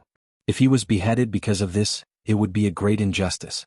He glanced at his surroundings out of the corner of his eyes. Seeing that no one else had any strange reactions, he felt relieved. He looked into the bear garden and saw that the Empress had already landed and was walking toward the white bear. "Is it all right for Her Majesty to go over?" Rinpoche asked softly. He didn't know what the martial arts in this world were like, but seeing that the people around him weren't worried, he guessed that the Empress was probably very strong. Her Majesty is one of the strongest people in Dayo. How could a mere animal hurt Her Majesty? Xinjia raised her head and said. She seemed to be somewhat dissatisfied that Rinpoche doubted the Empress. "Oh," Rinpoche replied obediently and didn't say anything else. His gaze was completely focused on the Empress below. One of the strongest experts in Dayo? How strong was he? The Empress walked to the side of the white bear. The white bear seemed to have sensed that someone was invading its territory. It roared through the ice to the side and pounced on the Empress. Its huge body weighed a few hundred kilograms. When it pounced on the white bear, it brought with it a huge oppressive force, causing Rinpoche's heart to tighten. Rinpoche estimated that the Empress was 1.7 meters tall, but in front of the white bear she seemed extremely petite. It was as if she could be smashed into pieces with a single slap. Facing the pouncing bear, the Empress didn't retreat at all. She stretched out her jade-white hand and gave it a slap. Suwen saw with his own eyes that the slap drew an arc, bypassed the front paw of the huge bear, and landed on the face of the roaring bear. The bear's howl immediately turned into a blood-curdling screech. It spun in the air before falling to the ground. The Empress went forward and grabbed the bear's fur. She lifted it up by half. Seeing that the bear still dared to bare its teeth, she gave it another slap with her left hand. After 2 slaps, the white bear was immediately silenced. Not to mention the bear, even Rinpoche felt his heart ache when he saw this. How much strength was needed to slap a bear that weighed a few hundred kilograms in the air? It was simply terrifying. The most terrifying thing was that it was obvious that the Empress didn't use her full strength. It was just a simple slap, followed by another slap, and it was enough to cause the white bear, which was suspected to be a polar bear, to lie on the ground and tremble. Seeing that the white bear lay there motionless, the Empress turned around and walked to the perimeter wall. She didn't seem to use much strength, but her body rose from the ground and landed on the perimeter wall. Then she took a small step forward and jumped down. "Your Majesty is mighty." Rinpoche hurriedly lowered his head and cupped his hands. He wanted to say a few more words, but he had never flattered anyone since he was young. For a moment he couldn't find the words to say and could only say mighty. "It's all right, it's more spirited now. At least it can bare its teeth now," the Empress said faintly. Rinpoche grinned. The price of baring its teeth was too heavy. He didn't know how many teeth that bear would have left. Rinpoche smiled bitterly.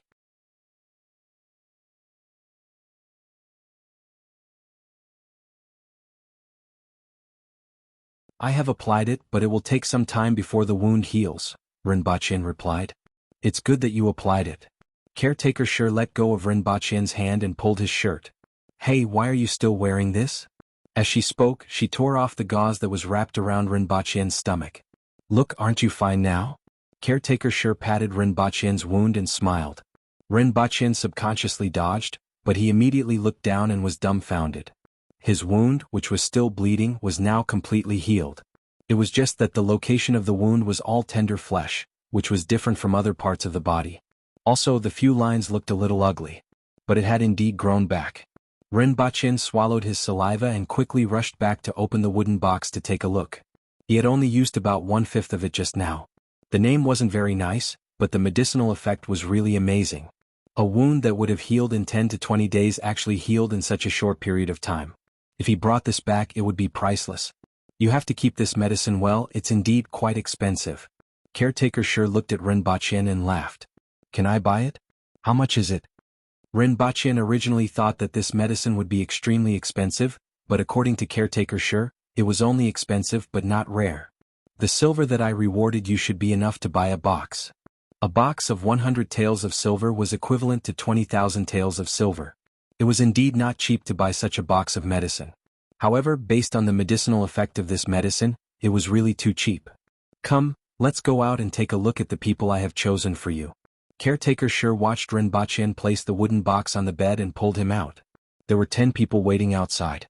They stood loosely, but all of them were burly men with arms that could run horses. If he didn't know that they were odd job workers, Rinpoche would have thought that they were soldiers. He had to admit that the people he saw after coming to this world were all tall and strong. The men were generally more than 1.75 meters tall, and the tallest were 1.9 meters tall. The women were also about 1.65 meters tall. Rinpoche didn't know how they could grow so tall in a feudal society. If he didn't remember wrongly, the average male in the Tang dynasty was about 1.6 meters tall. Only the aristocratic families were taller. The 10 people present were young and old. They all looked at Rinpoche curiously. They heard that this person could make ice. It was bone-chilling, but it was indeed a good thing to cool off in summer. It was really magical. It was just that this caretaker's body was too frail. It looked like he would be blown away by the wind. Brothers, we will all be in the same boat in the future. I will rely on everyone's help for the things that my superiors have instructed me to do. I will not mistreat everyone. However, if anyone makes a mistake, I won't be merciful. Rinpoche cupped his hands and said to everyone, "We will do whatever the caretaker says." The 10 people loudly agreed. "That's good. As long as you do your job well, I will definitely not mistreat everyone. That's all for now." Rinpoche was very satisfied with their attitude. What he was most afraid of was each of them harboring their own thoughts and not putting in the effort. If that happened, he would have a headache. The task that Her Majesty instructed us to do is to make ice. We definitely can't leave the ice outside as it will melt in no time. First, we have to make a cellar to store the ice. I wonder if there is a suitable place here? The second half of his sentence was directed at Caretaker Sure. He wasn't in the mood to drink if he didn't clarify the situation. Caretaker Sure thought for a while and said, "There is one. Sometimes it is used to store some grass. I'm not sure if it will work." "It's good that there is one. Let's go take a look first," Rinpoche immediately said. The cellar wasn't far from where everyone was. In a short while they arrived there. Occasionally, a few withered grass could be seen on the ground around the cellar. Caretaker Sure opened the lid and said, "It's here." Rinpoche wanted to go down. Suddenly he thought of something. How long has it been unused? If it had been unused for too long, there might be a lack of oxygen inside. He would be unlucky if he went down. A few months. Throw a torch down to take a look. Within a few minutes, someone threw a torch down. Rinpoche looked down at the fire burning brightly. He was finally relieved and climbed down along the edge of the cellar. Rinpoche picked up the torch and walked around the cellar. It was empty except for some withered grass on the ground.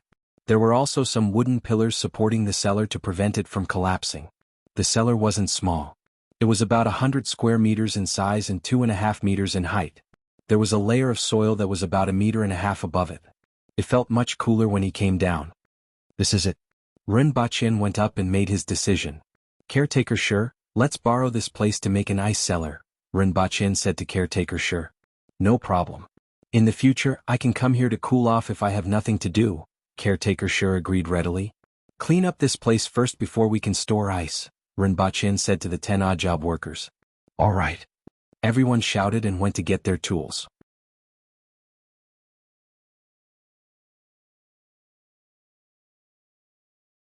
In the east was the Yun nation, and in the southeast was the Qin nation. It was said that there were other countries in the west of Great Xia and the south of the Qin nation. Dayo nation was rich in furs, gems, gold, and silver. As for other things, they were lacking. Daily necessities, salt, beautiful clothes, and silk fabrics were almost all imported. Even the annual shortage of grain was not small, and they had to import it. Therefore, a large number of merchants from other countries came here to make money. Most of them were from the Yun nation. The Zhangjiadian that Caretaker Sure bought wine from belonged to the Yun nation's Zhang family. Those black-hearted thieves. Speaking of those merchants, old Zhang even spat on the ground. Sooner or later we will fight our way to their imperial city. Those merchants would always buy furs and gems at a low price, and then sell all kinds of inferior products at a high price. Almost every year there would be conflicts because of these matters. The wine that Caretaker Sure drank was said to be much better than this wine in the Yun nation, but they only sold this kind of wine to Dayo. As for Dayo, they didn't even have enough to eat, let alone make wine. Although the people occasionally made some wine, the taste was even worse and it was as plain water. The other things were similar and they were sold to Dayo of inferior quality. The Dayo nation had been dissatisfied with this for a long time. 20 years ago, this incident was the cause of their dissatisfaction, and Dayo almost fought their way to the Yun nation's imperial city. Afterward, the Qin nation sent troops to help the Yun nation, and with the mediation of the Great Xia Empire, Dayo's army finally withdrew with a full harvest. After that, the merchants from other countries became more well-behaved. Although it was still very infuriating, it was no longer as excessive as before. However, as time passed, the merchants forgot the pain and began to become more aggressive. Now, Caretaker Shi's biggest wish was that when the Empress gave the order to start a war again, he would be the first to put on his helmet and armor and climb the walls. When Rinpoche heard this, he had an idea. To put it bluntly, the only advantage of Dayo was that they could fight. The disadvantage was that they had no other advantages other than being able to fight. Starting from the Empress, everyone was one-track minded. Other than fighting and killing, there seemed to be nothing else in their minds. They had to buy all kinds of daily necessities from other merchants. In view of Dayo's bad temper, the other countries didn't want to force Dayo into a corner. They would sell you things, but they would only sell you the worst. The good ones would be sold to their own countries. As for the technology, they could forget about it. After listening to Caretaker Shi, Rinpoche laughed mischievously. The Dayo nation lacked everything?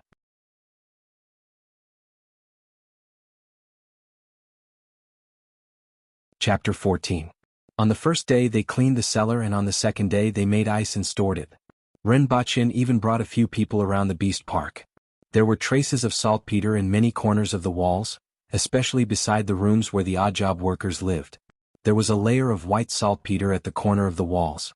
He arranged for people to collect all the saltpeter and divide it into several batches to make ice. The used ice water would evaporate the water and leave behind the white saltpeter for further use. Out of the 10 people, 6 of them collected water to make ice, 2 threw the ice into the cellar, and the other 2 caught it and placed it neatly. As the amount of ice in the cellar increased, the temperature of the cellar plummeted. Towards the end, the hands of the 2 people below were red and swollen from the cold, and their bodies were shivering. Looking at this scene, Rinpoche really wanted to ask if they were stupid. Wearing a sleeveless vest to work in an ice cellar? Even if they had never seen ice before, they should at least wear 2 more layers of clothing when they knew it was cold. In the end, after asking, these odd job workers only had this kind of clothing. In fact, even during the coldest time it wasn't that cold. Rinpoche had no choice but to let them take turns. Furthermore, he tied 2 sheets around their bodies to keep them warm. Especially their hands, they would definitely get frostbite if they kept doing this. He tore 2 more pieces of cloth and let them wrap it around their hands to keep them warm. As for the 2 injured ones, he asked them to go to the kitchen and find some snake oil to apply on their hands. In Dayo there was plenty of snake oil. At night, after Rinpoche had arranged everything for the 3rd day, he hugged the 100 taels of silver and black mud cream and laid on the bed. He couldn't fall asleep no matter how hard he tried. 100 taels of silver. As long as he could find a place to sell it, he would soon have the largest sum of money in his life. After lying on the bed for an unknown period of time, Rinpoche felt his surroundings spinning and the room had completely changed. He was back on earth again. He touched the things in his hands. The black mud cream and silver ingots were still there. He estimated that he would soon have a large sum of money. Rinpoche smiled again. Rinpoche rolled on the bed for a while before falling asleep. After sleeping for an unknown period of time, Rinpoche was awakened by a series of knocks on the door. After putting the silver and black mud cream away, Rinpoche opened the door in his underpants and vest. He saw a worried Qinqing outside the door. Upon seeing Rinpoche, Qinqing punched Rinpoche in the chest and said, "You finally opened the door. I was so worried these few days that I wanted to smash the door open a few times." Rinpoche stepped aside to let Qinqing in. With a sweep of his eyes, he saw the incubator on the ground. When he opened it, he realized that it was filled with food. However, it was already cold. A warm feeling welled up in his heart. "I'm fine, aren't I?" Rinpoche laughed. Qinqing sized him up and saw that his complexion was indeed rosy and much better than 10 days ago. He finally felt a little relieved. Even though he still had some doubts, Qinqing knew that everyone had their own secrets. If Rinpoche didn't want to talk about it, he couldn't get to the bottom of it. "How's the wound? Do we need to go to the hospital for a checkup?" Qinqing asked. Rinpoche pulled up his singlet to reveal the wound. "It's completely healed. Your recovery ability is really fast." Qinqing laughed. "It's good that you're out. My dad will treat you to dinner tonight to thank you." "All right." Rinpoche laughed as well. He had an idea regarding the black mud cream. However, it required a lot of money and Chen Qing couldn't afford it. He still needed his dad's approval. Chen Qing's dad had always had a good reputation in this city. Looking for him was much more reliable than looking for someone else. There's one more thing that I have to tell you. The person who stabbed you previously has been caught. However, we can't touch the person behind it for the time being. Chen Qing hesitated for a while and said to Ren Baqian. Ren Baqian nodded his head to indicate that he understood. However, don't worry. As long as there's a chance, I will definitely settle this score. Chen Qing was stunned for a while. Seeing that Ren Baqian was fine, he went back to work. Ren Baqian wanted to go back to sleep, but he couldn't fall asleep after tossing and turning in bed for a long time. He might as well get up and have his meal. After that, he went to buy a spray gun. He couldn't possibly take out those 10 ingots just like that, right? It would be best if he melted them into silver ingots before selling them. That way he wouldn't get into trouble easily. After walking around outside for a long time, Ren Baqian carried a spray gun, gasoline, and a small saw. He first cut the ingots in the middle and used the spray gun to melt them. He didn't need to melt them completely. As long as the surface was melted and the original shape couldn't be seen, it would be fine. After working for an entire afternoon, half of the ingots were melted. Ren Baqian received a call from Chen Qing, changed his clothes, took the black mud cream and headed to the restaurant. At the entrance, he saw Chen Qing waiting for him. Why did you bring a gift?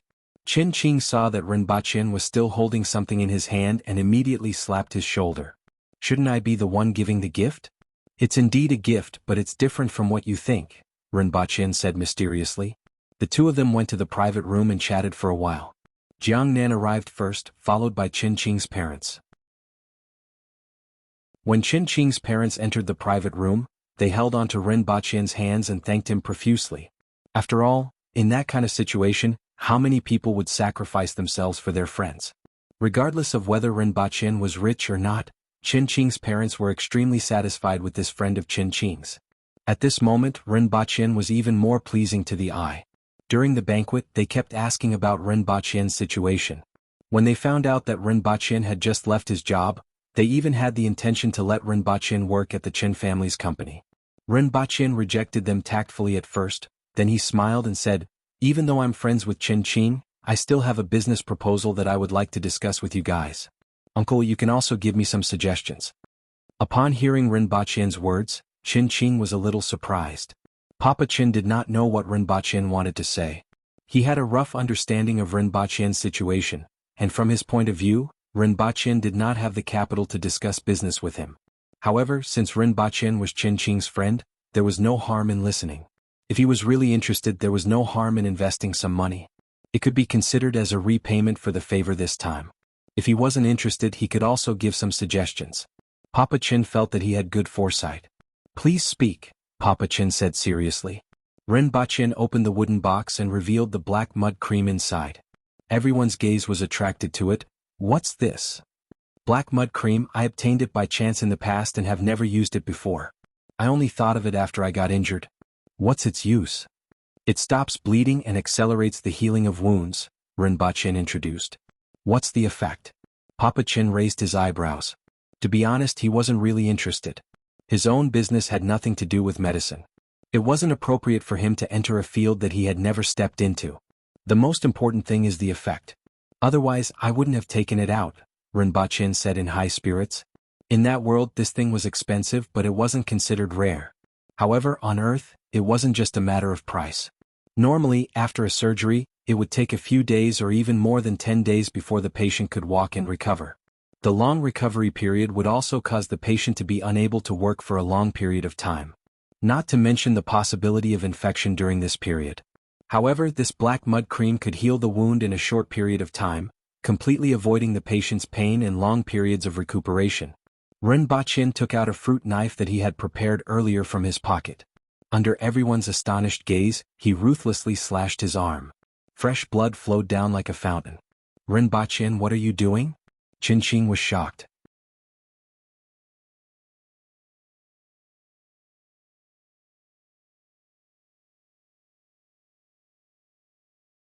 "I'll do this first, lest both of you don't have enough experience and can't do the job well. Furthermore, it might affect our relationship. When everything is stable, I'll hand it over to you." Forget it, I'm very satisfied with my current job. Qin Qing laughed. If your salary is enough for your daily expenses, I'll be satisfied too. Papa Qin chuckled. Qin Qing also laughed awkwardly. When Rinpoche reached home, he jumped up and cheered. The harvest this time was much bigger than what he had expected. Moreover, the 2 million yuan in advance was a huge sum of money to him. With this 2 million yuan, he really didn't need to worry about anything. He could buy a car and a house directly. He didn't need to stay in this small rented apartment anymore. When this medicine was developed and could be marketed, he could even lie down and count his money. However, there was a prerequisite for all of this. He had to get the formula and the ingredients. Looking at the lumps of silver in the bathroom, Rinpoche swept them aside. Since the 2 million yuan was going to be in his account soon, there was no need to burn silver anymore. He would bring it back to Dayo to see if there was anything worth buying. The night passed. The next day, Rinpoche received a call and rushed to Papa Chen's company. It was a commercial building in the city center. Papa Chen's company occupied 2 floors. Qin Qing had been waiting for him downstairs. When he saw Rinpoche, he put his arm around Rinpoche's shoulder and went up. The other party had already prepared the contract. Rinpoche glanced at it and signed it. There was only one condition. He had to get the formula and ingredients within 6 months. There was nothing else that he needed to take note of. He wasn't worried that he would be cheated. If there was black mud cream in that world, there would definitely be other good stuff waiting for him to discover. If the Qin family cheated him, then he would only suffer a small loss, but the Qin family would suffer a greater loss. What he was most concerned about now was the 2 million yuan. This was the most urgent matter. After the contract was signed, the money was directly transferred to Rinpoche's account.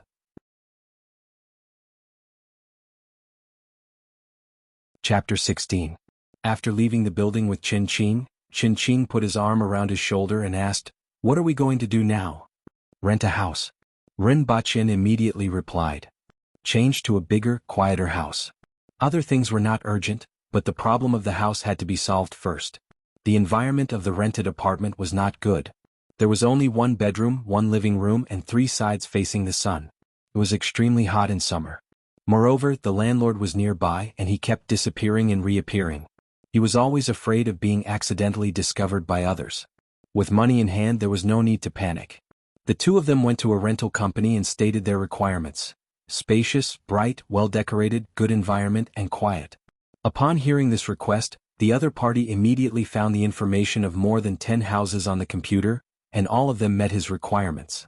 Prices range from the lowest 2,500 per month to tens of thousands. Rinpoche looked through all of them once and took a fancy to one of them. It was a penthouse with 8 stories and 7 stories. The 7th floor had 2 bedrooms and 2 living rooms, while the 8th floor had 1 bedroom and 1 living room. There was also a large balcony of 50 to 60 square meters. The interior was decorated in a simple European style and looked very comfortable. Moreover, this house had an elevator. The environment of the community and the property management were all very good. Rinpoche looked at the price. It was 7,500 yuan a month. He clenched his teeth and decided to go with it. The rent was 90,000 yuan a year, plus the agency fee of 75,000 yuan. The total was 97,500 yuan. His original monthly salary was only 3,200 yuan. Renting a house for a year cost 100,000 yuan, which made his heart ache. However, he would not be short of money in the future. Not to mention the black mud cream that he had collaborated with the Qin family, there were countless treasures in that world. At the thought of this, Rinpoche felt better. "Let's go take a look at the house," Rinpoche said. Seeing that Rinpoche was interested in renting this apartment, the staff member was overjoyed. She could earn half a month's salary from this deal. He immediately took the key and brought the 2 of them to see the house. The house wasn't in the city center and was slightly more remote. Rinpoche didn't care about this. After all, he still had to buy a car. After entering the neighborhood, Rinpoche immediately fell in love with this place. There were greenery everywhere and it took up almost half of the area of the neighborhood. There weren't many people coming and going, and he could see some old people playing chess and chatting under the shade of the trees. After listening to the staff member's introduction, Rinpoche walked around the house and felt extremely satisfied. Especially the balcony on the top floor, there were many flowers and plants on it. "This is it," Rinpoche decided on the spot. Upon hearing Rinpoche's decision, the staff member immediately smiled. At least 2,000 yuan had fallen into his pocket. The next step was to sign the contract and pay the rent. The rent was paid every 6 months. Ren Bachin directly paid for a year's rent so that no one would disturb him. When everything was settled and the dust settled, it was already 1 p.m. Ren Bachin and Qin Qing went out for a meal and went to buy a car in the afternoon. A car was a man's concubine, but Ren Bachin rarely paid attention to information about a car. This was because with his salary, he didn't know how many years it would take him to save up for a car. Furthermore, he would have to do so without eating or drinking. As for his driver's license, he got it with the money he earned from his part-time job when he was in his senior year. At that time, he thought that it was better to be safe than sorry. Now he could put it to good use. Although he did not know much about cars, he had a plan. An Audi A6L was not cheap. No one would roll their eyes at him no matter where he went. However, it was not too expensive either. At this time he could afford it. He went straight to the Audi 4S shop, picked up the car, took out the insurance, got a temporary license and left. Ren Bachin felt a little regretful when he left. It was a pity that he didn't bump into any acquaintances.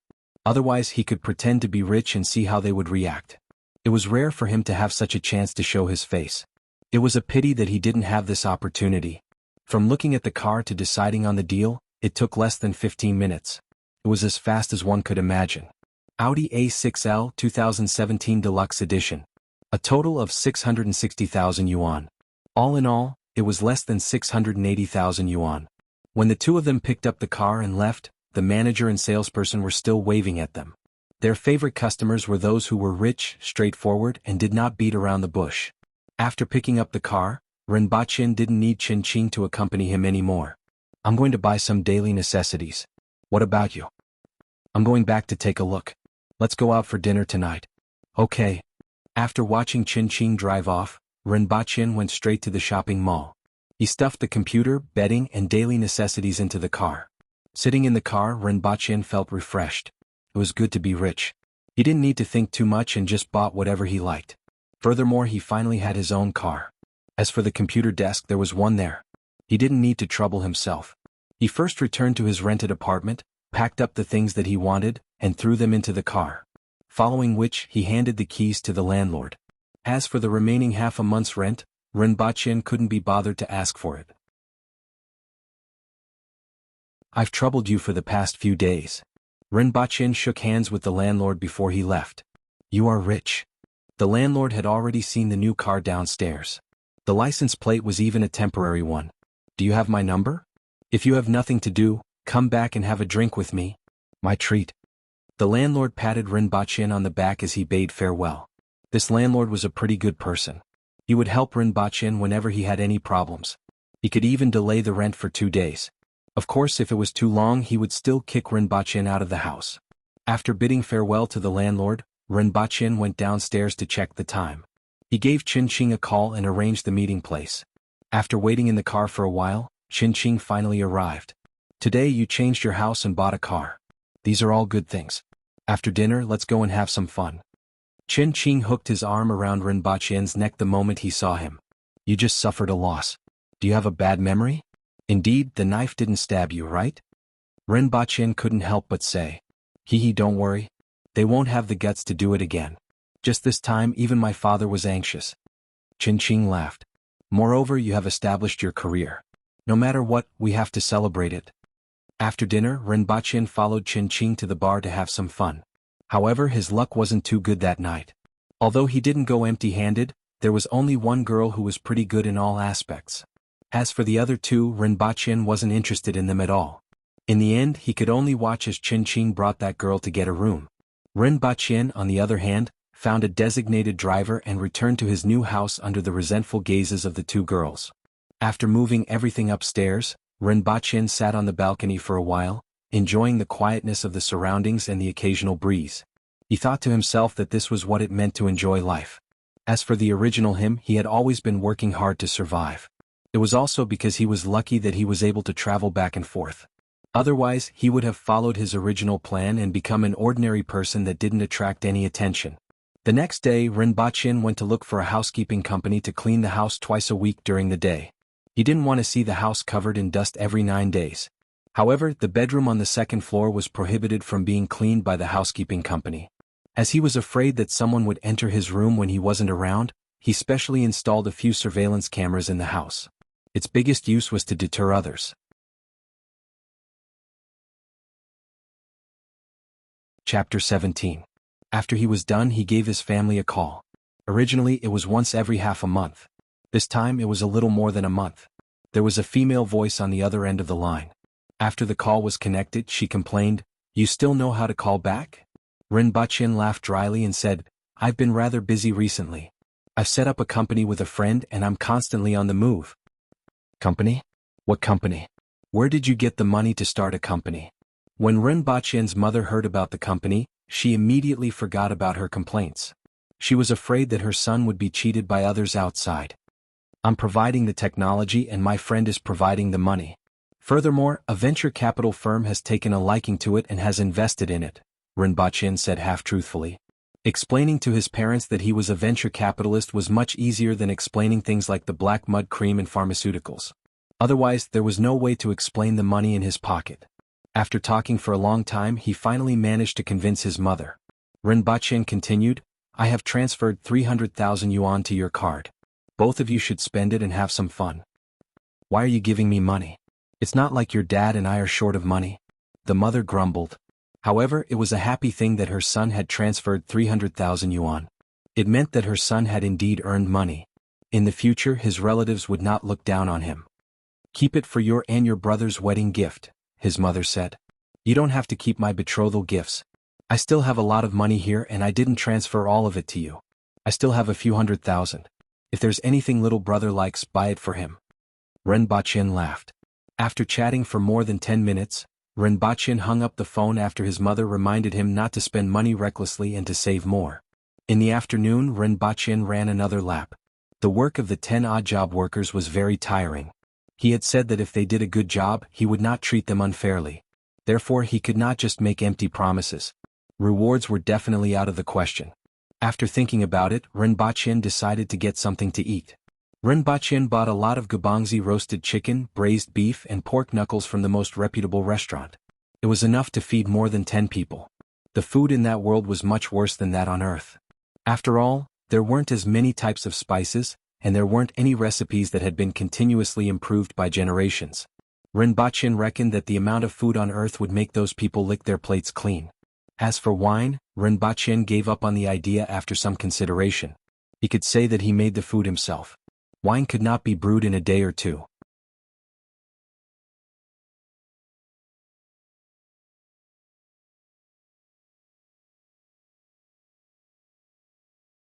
Chapter 18. After passing through the court official's residential area, there were more and more people around. From what he saw these days, almost all the Dayo people were well built and tall. Most of the male commoners wore a vest, pants and straw sandals. Their bronze-colored, strong chests were exposed, and almost all of them had 8-pack abs. The women wore tube tops, shorts and occasionally short skirts made of animal skin. Their figures were slender and full of vitality. There were many aborigines and hunters in Dayo. This kind of attire was convenient for them to move around. In addition, it was too hot here. It was estimated to be at least 40 degrees Celsius during the day. Wearing this kind of attire was more or less cooler. Rinpoche saw many people carrying short knives and hunting bows. This made Rinpoche, who had always lived in a stable and peaceful environment on Earth, feel very insecure.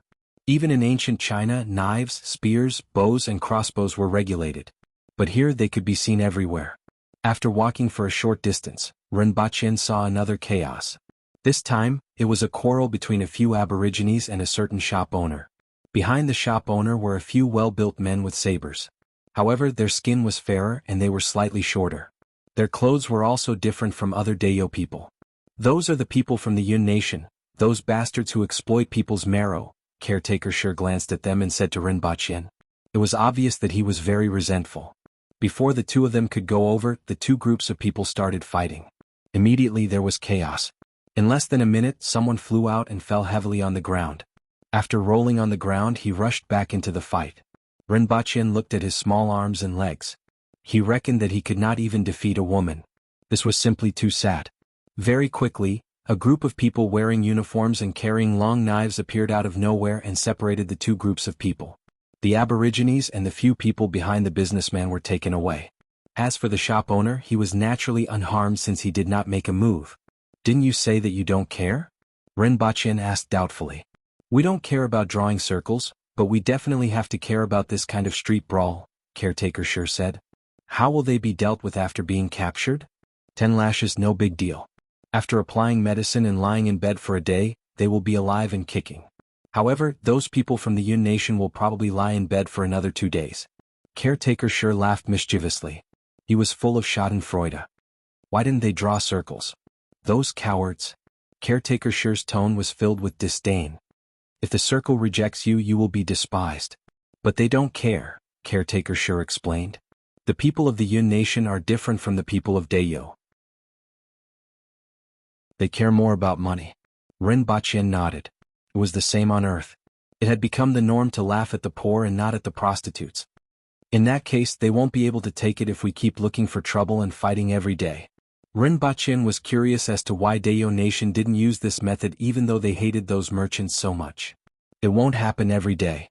After all, not only will I have to buy medicine to apply after getting whipped, I'll also have to lie in bed for a day. Who would do such a thing? Moreover, which one of them didn't have dozens of guards? The officials in the court don't want to push them too hard. If they run away, who are they going to buy things from then? Ren Bachien understood. The people of Dayo hated the greed of these merchants, but they couldn't live without them. Ultimately, it was because Dayo lacked everything. In terms of basic necessities, food, housing, and transportation, more than half of them had to rely on external help. Those merchants were fearless because they grasped this point. At the same time, they didn't dare to push Dayo Nation too hard. Ren Bachien admired the scenery on both sides of the road as he walked. There were all kinds of tall wooden houses and most of them were 2 stories high. There was a stone wall separating the 2 houses. Ren Bachien guessed that the stone wall was used for fireproofing. This was to prevent a fire from burning down a large area. The shop signs on both sides of the road were also written with hieroglyphs, but they were different from Chinese characters. Ren Bachien didn't understand ancient Chinese characters and didn't know if they were similar to ancient Chinese characters. What opened Ren Bachien's eyes the most were the carriages that occasionally passed by. They could be considered as carriages for the time being. Most of them were pulled by creatures that looked like sheep, but their bodies were similar to cows. Occasionally, 1 or 2 deer-like creatures could be seen pulling the carriages. Ren Bachien's eyes suddenly stopped at a certain spot by the roadside. 2 chubby fellows were tied to the roadside and were moving around and playing. Their bodies were black and white and their bodies were similar to a ball. They moved slowly and there were 2 dark circles around their eyes. Aren't these pandas? Are they tied here just like that? Wait a minute. Ren Bachien shouted and ran to the side of the pandas to take a look. The 2 pandas were very small. When they stood up, they were only as tall as a human's knee. Their movements were very clumsy. One of them was climbing onto the other's body. As a result, when the other party moved, it immediately fell on its back. It turned around and saw that Ren Bachien was looking at it. It stuck out its tongue and acted cute. This is a flower bear. Its meat isn't very tasty, Caretaker Sure said casually when he saw Ren Bachien moving closer to the 2 pandas. The meat isn't tasty? Ren Bachien laughed dryly. If Caretaker Sure dared to eat pandas on Earth, not only would he be shot to death, but he would also be condemned by others to commit suicide. However, Caretaker Sure nodded seriously. There are many of these things on the mountain. They aren't tasty. Furthermore, they rarely attack people. People usually ignore them. What are they tied here for? Are they for sale? Ren Bachien was tempted. If he could raise 2 pandas, he would simply wake up from his dreams with a smile. The people of Dayo couldn't understand the feelings the people of China had for pandas. After confirming that they were for sale, Ren Bachien shouted into the shop, "Anyone here?" The person who came out was a tall and burly man with a hideous scar on his face. There were also some Dayo shop owners on this street. They made up about half of the shops. The items they sold were not as varied as those of foreign merchants. Most of the items they sold were from the mountain. How old are these flower bears? How much are they? Those 2 little playthings about 3 to 4 months old? Give them to me for 3 taels. The burly man leaned against the door and said, 3 taels? Ren Bachien was stunned. It was too cheap. It was almost the same as buying a dog on Earth. Caretaker Sure, can I bring them back to raise? Ren Bachien turned his head and asked. You can raise them, but they eat a lot. Caretaker Sure didn't understand why Ren Bachien wanted to buy 2 flower bears. I want them. Ren Bachien couldn't even be bothered to bargain. He immediately bought the 2 pandas. But I will leave them with you first. I will come back to collect them. Sure. The burly man nodded. After Ren Bachien paid the money, he laughed foolishly from time to time. He didn't expect to have the opportunity to raise pandas. When he arrived at Baishu district, there were many shops selling all kinds of swords, bows and arrows. Occasionally he could also see some choppers, kitchen knives and farming tools. Ren Bachin found a shop and explained his purpose of coming. There were a total of 5 sets of metal boxes, one big and one small. The small box was placed inside the big box. Every box just had to be equipped with a handle. Ren Bachin only had one request. It was to have less rust and not break easily. He didn't care about anything else. This kind of box was very simple and could be made by a shop. 1 set for 1.5 taels. 5 sets for 7 taels. The shop owner directly said. Okay. After all, the metal products in this world were slightly more expensive than those on Earth. This was not unexpected. After paying half of the money, Rinbachen's task was considered completed. Following which, Rinbachen and caretaker Sher went to a few other places in the city and ordered some things. These were the food for the animals in the beast park. When the time came, they would be sent directly to the beast park.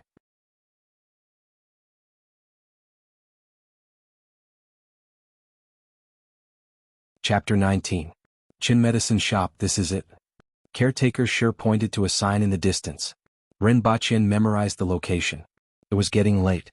He would go there next time to discuss and see what he could use to exchange for the prescription and raw materials.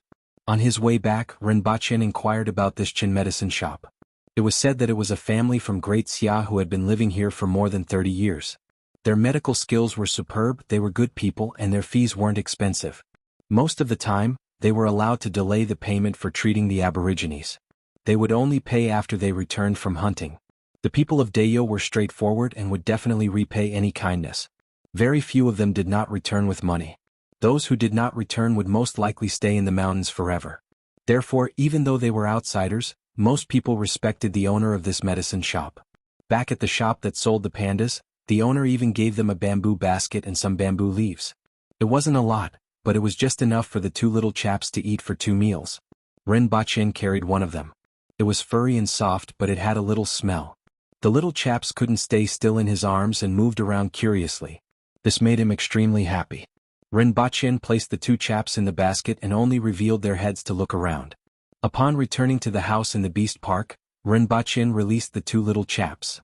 The 2 little chaps stared blankly on the ground for a while before cautiously checking their surroundings. From time to time they would bump into something or fall. Rinbachin liked these 2 silly chaps from the bottom of his heart. He couldn't help but carry them and rub his face against them. He didn't mind their smell at all. After thinking for a long time, he came up with names for the 2 pandas. The one that licked his face a few times just now was called Tian Tian, and the one that kept falling was called Gun Gun. After naming them, Rinbachin was happy again. Most people kept cats and dogs. Warriors kept bears. Wealthy people in the Middle East kept leopards. Rinbachin was probably the only one who kept pandas. If he brought them back to the streets, well, what awaited him wouldn't be envious gazes but the police. He took out the food that he prepared and smelled it. There was no problem. However, if he left it for another night, it would probably start to stink. Rinbachin went to the ice cellar. After a day, the ice cellar was filled to the brim. Alright, let's eat. I will reward everyone today with food and wine. As soon as Rinbachin finished his announcement, everyone cheered. Then he called caretaker Sher and the other 3 caretakers of the beast park over and moved 3 tables outside. Among them, caretaker Sher's position was the highest. The other 3 caretakers were 1 rank lower. Rinbachin was a newcomer and had the fewest subordinates. Rinbachin, caretaker Sher, and 3 other caretakers sat at 1 table. The other odd job workers sat at the other 2 tables. When the dishes that Rinbachin had prepared were sent over, the chef eagerly ran over and asked with a smile, "Caretaker Rin, how did you make these dishes?" Needless to say, it was obvious that he had stolen a bite. "You want to know?" Rinbachin laughed. The chef hurriedly nodded, his eyes shining. "When the meals are ready, I will teach you a thing or 2, Rinbachin said as he slapped the chef's back. "Alright, let me know what you want to eat in the future." The chef's face was full of joy.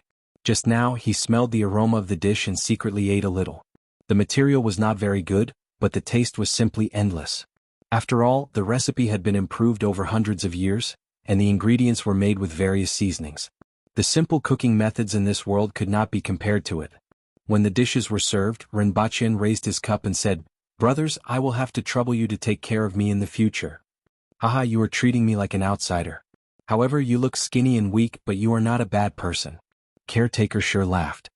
He had only been here for 2 days and he was already treating everyone to a meal. He was not the kind of person who did not know anything. Caretaker sure felt comfortable dealing with such a person. The other caretakers also raised their cups. Rinpoche downed the wine in one gulp and then said to the odd job workers, "Now we are all in the same boat. If the higher-ups give it to me, it will be the same as giving it to you. If you do well and the higher-ups are satisfied, I will not mistreat you. If you don't do well, all of us will have to suffer the consequences. Therefore, in the future, everyone will work together with me." "All right, we will listen to Caretaker Sure. Whatever Caretaker Sure says, we will do it." The 10 of them loudly agreed.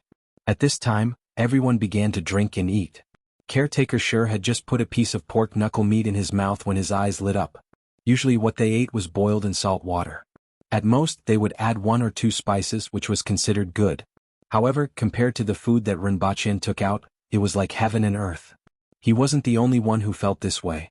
Even the others felt the same way. All of them swung their arms and stuffed the food into their mouths. In particular, the odd job workers started to cheer and praise the food as soon as they drank the wine. From time to time, they would scold each other as they fought over the food. The status of odd job workers in the Beast Park was not as low as in the feudal society. After all, they were all 7-foot-tall men who could fight and kill.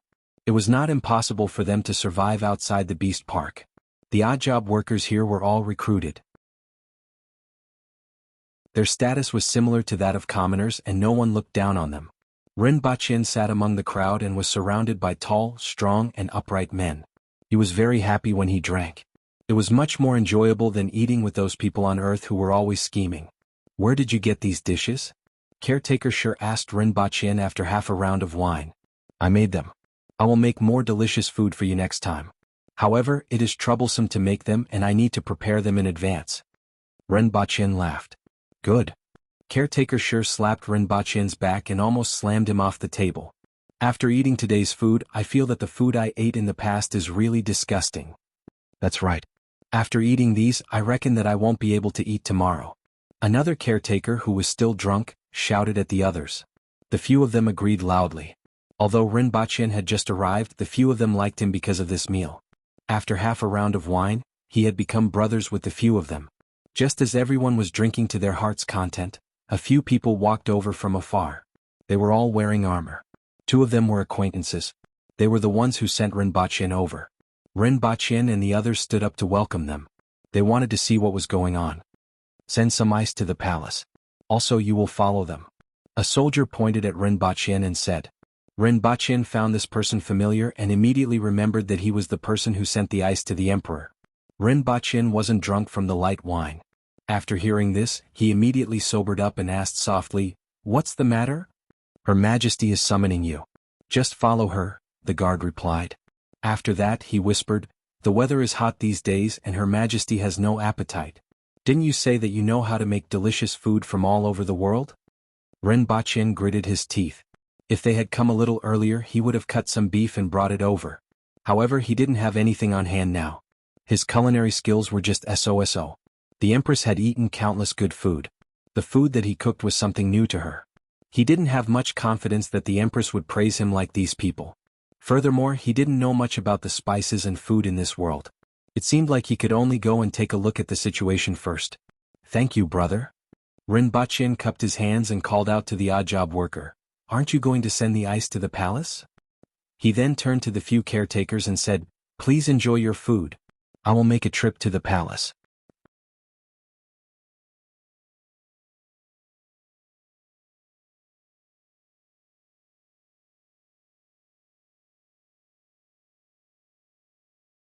The people in the Beast Park know how to cook. Caretaker Go was so irritable that he even cursed out loud.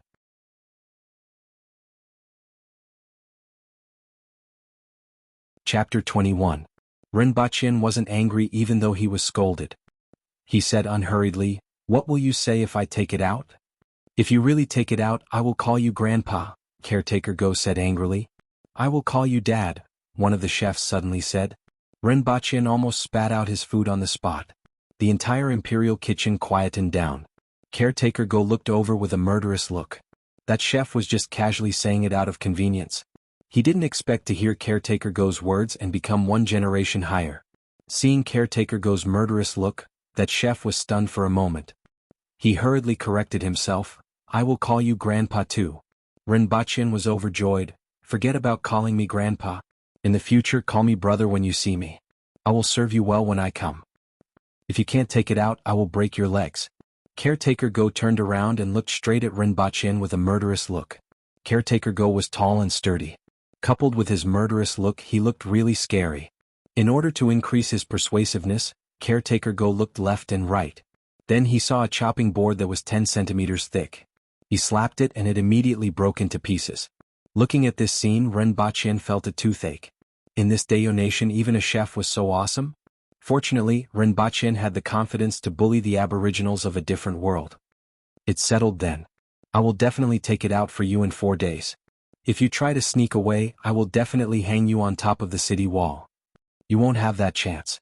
Rinpoche smiled and didn't argue with them anymore. After all, he knew that he was bullying them. He couldn't go overboard. He still had a bit of a conscience. After making a bet, Rinpoche suddenly thought of something to make. Get someone to fetch a block of ice from the beast park, Rinpoche said to Caretaker Go. Caretaker Go looked at him and said to the person beside him, Go. Then Rinpoche asked, Do you have fruits? Yes. Caretaker Go's face darkened. He asked another person to bring Rinpoche to pick some fruits to see what he could make. Rinpoche cut a small piece of each fruit and tasted it. The fruits in this world tasted pretty good. In particular, there was a type of fruit that tasted like coconuts. It was about half the size of a coconut and it wasn't as juicy. However, it tasted sweeter and tastier and its flesh was smooth and tender. It was very good. Another one tasted like cherries but about the same size as strawberries. There were also a few other dishes that tasted pretty good. What kind of fruit does your majesty like to eat? Rinpoche asked. With a calm face, Caretaker Go pointed at a few of them. Among them, there was a fruit that tasted like coconuts. Do you guys know how to make juice? Rinpoche asked. Upon hearing this, Caretaker Go's face darkened even further. Do you know how to make juice?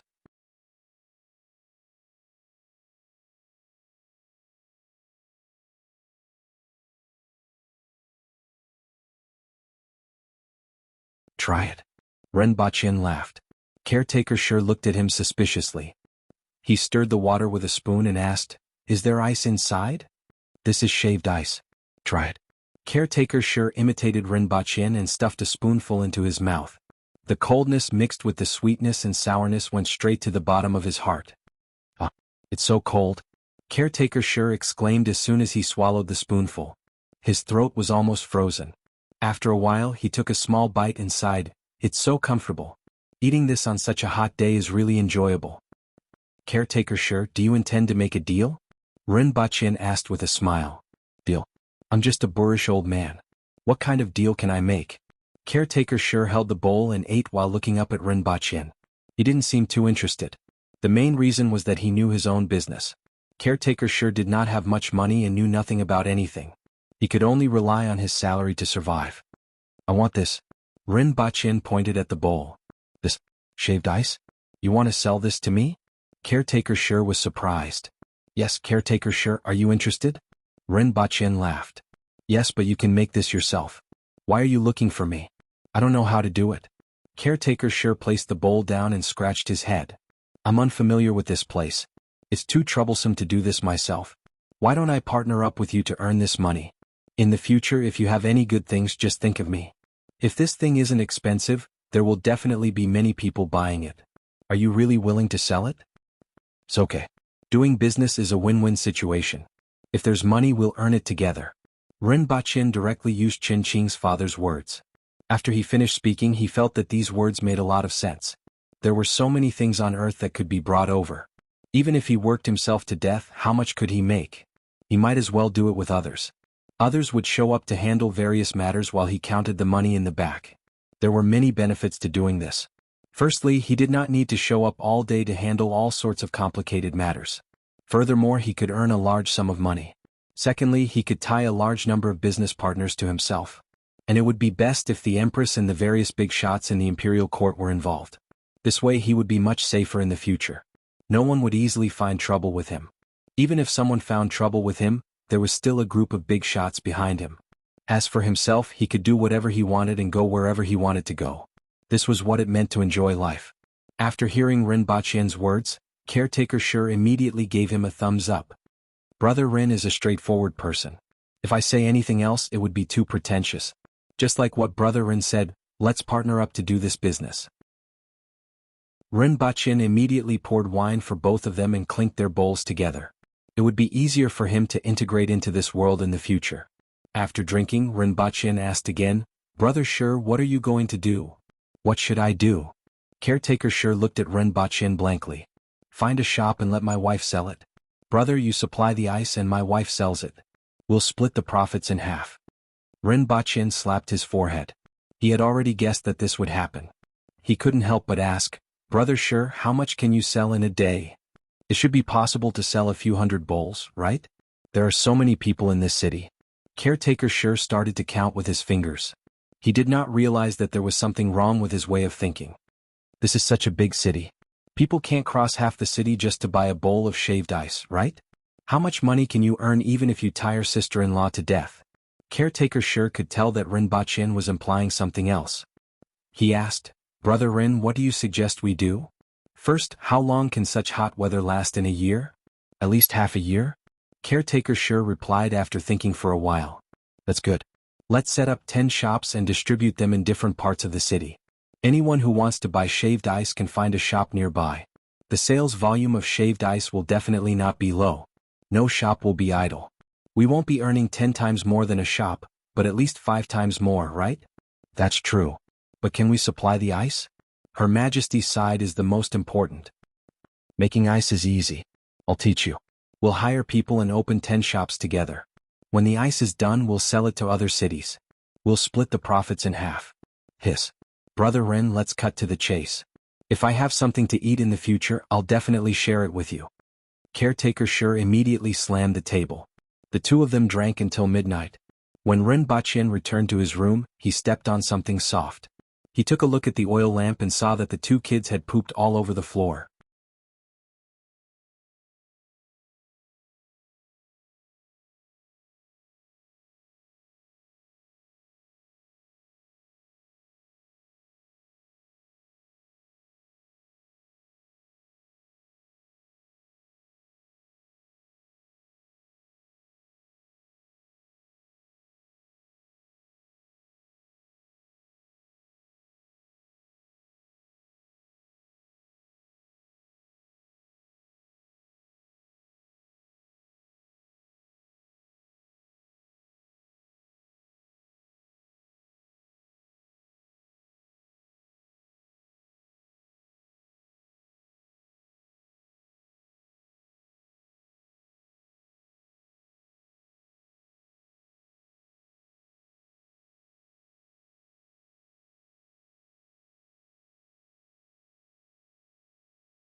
Chapter 24. Rinpoche turned around and saw a middle-aged man wearing a long gown with a mustache. He was not sure if he was from the Yin Nation or the Qin Nation or Great Xia. He was standing not far away from them with a smile on his face. It seemed like he had heard what Caretaker Shi said just now. Beside him, there were 2 other people who were much more muscular. They seemed to be bodyguards. Caretaker Shi took 2 steps forward and stood in front of that person. He was half a head taller than that person. What are you laughing at? Caretaker Shi's tone was filled with unfriendliness. It was as if he was ready to smack Rinpoche's face if Rinpoche did not agree with him. The 2 guards also took a step forward. Ever since Rinpoche met Caretaker Shi, their relationship had always been very good. Therefore, other than Caretaker Shi's straightforwardness, Rinpoche did not have any other feelings for him. At this moment, Rinpoche realized that Caretaker Shi wasn't a kind soul. It might also have something to do with the fact that the other party was a foreigner. The people of Dayo didn't really like foreigners. In their opinion, every foreigner who came to Dayo exuded an aura of greed from head to toe. It's nothing. It's just that when I heard what you said just now, I suddenly remembered my past business. The middle-aged man said with a smile and took a step back. Even though he had just arrived in Lan City, he already knew how to deal with Dayo people. Although this was a little cowardly, it would save him a lot of trouble. After all, he was a businessman who came to Dayo to seek wealth.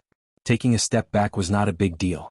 In his eyes, those greedy fellows who fought with the Dayo people were all fools.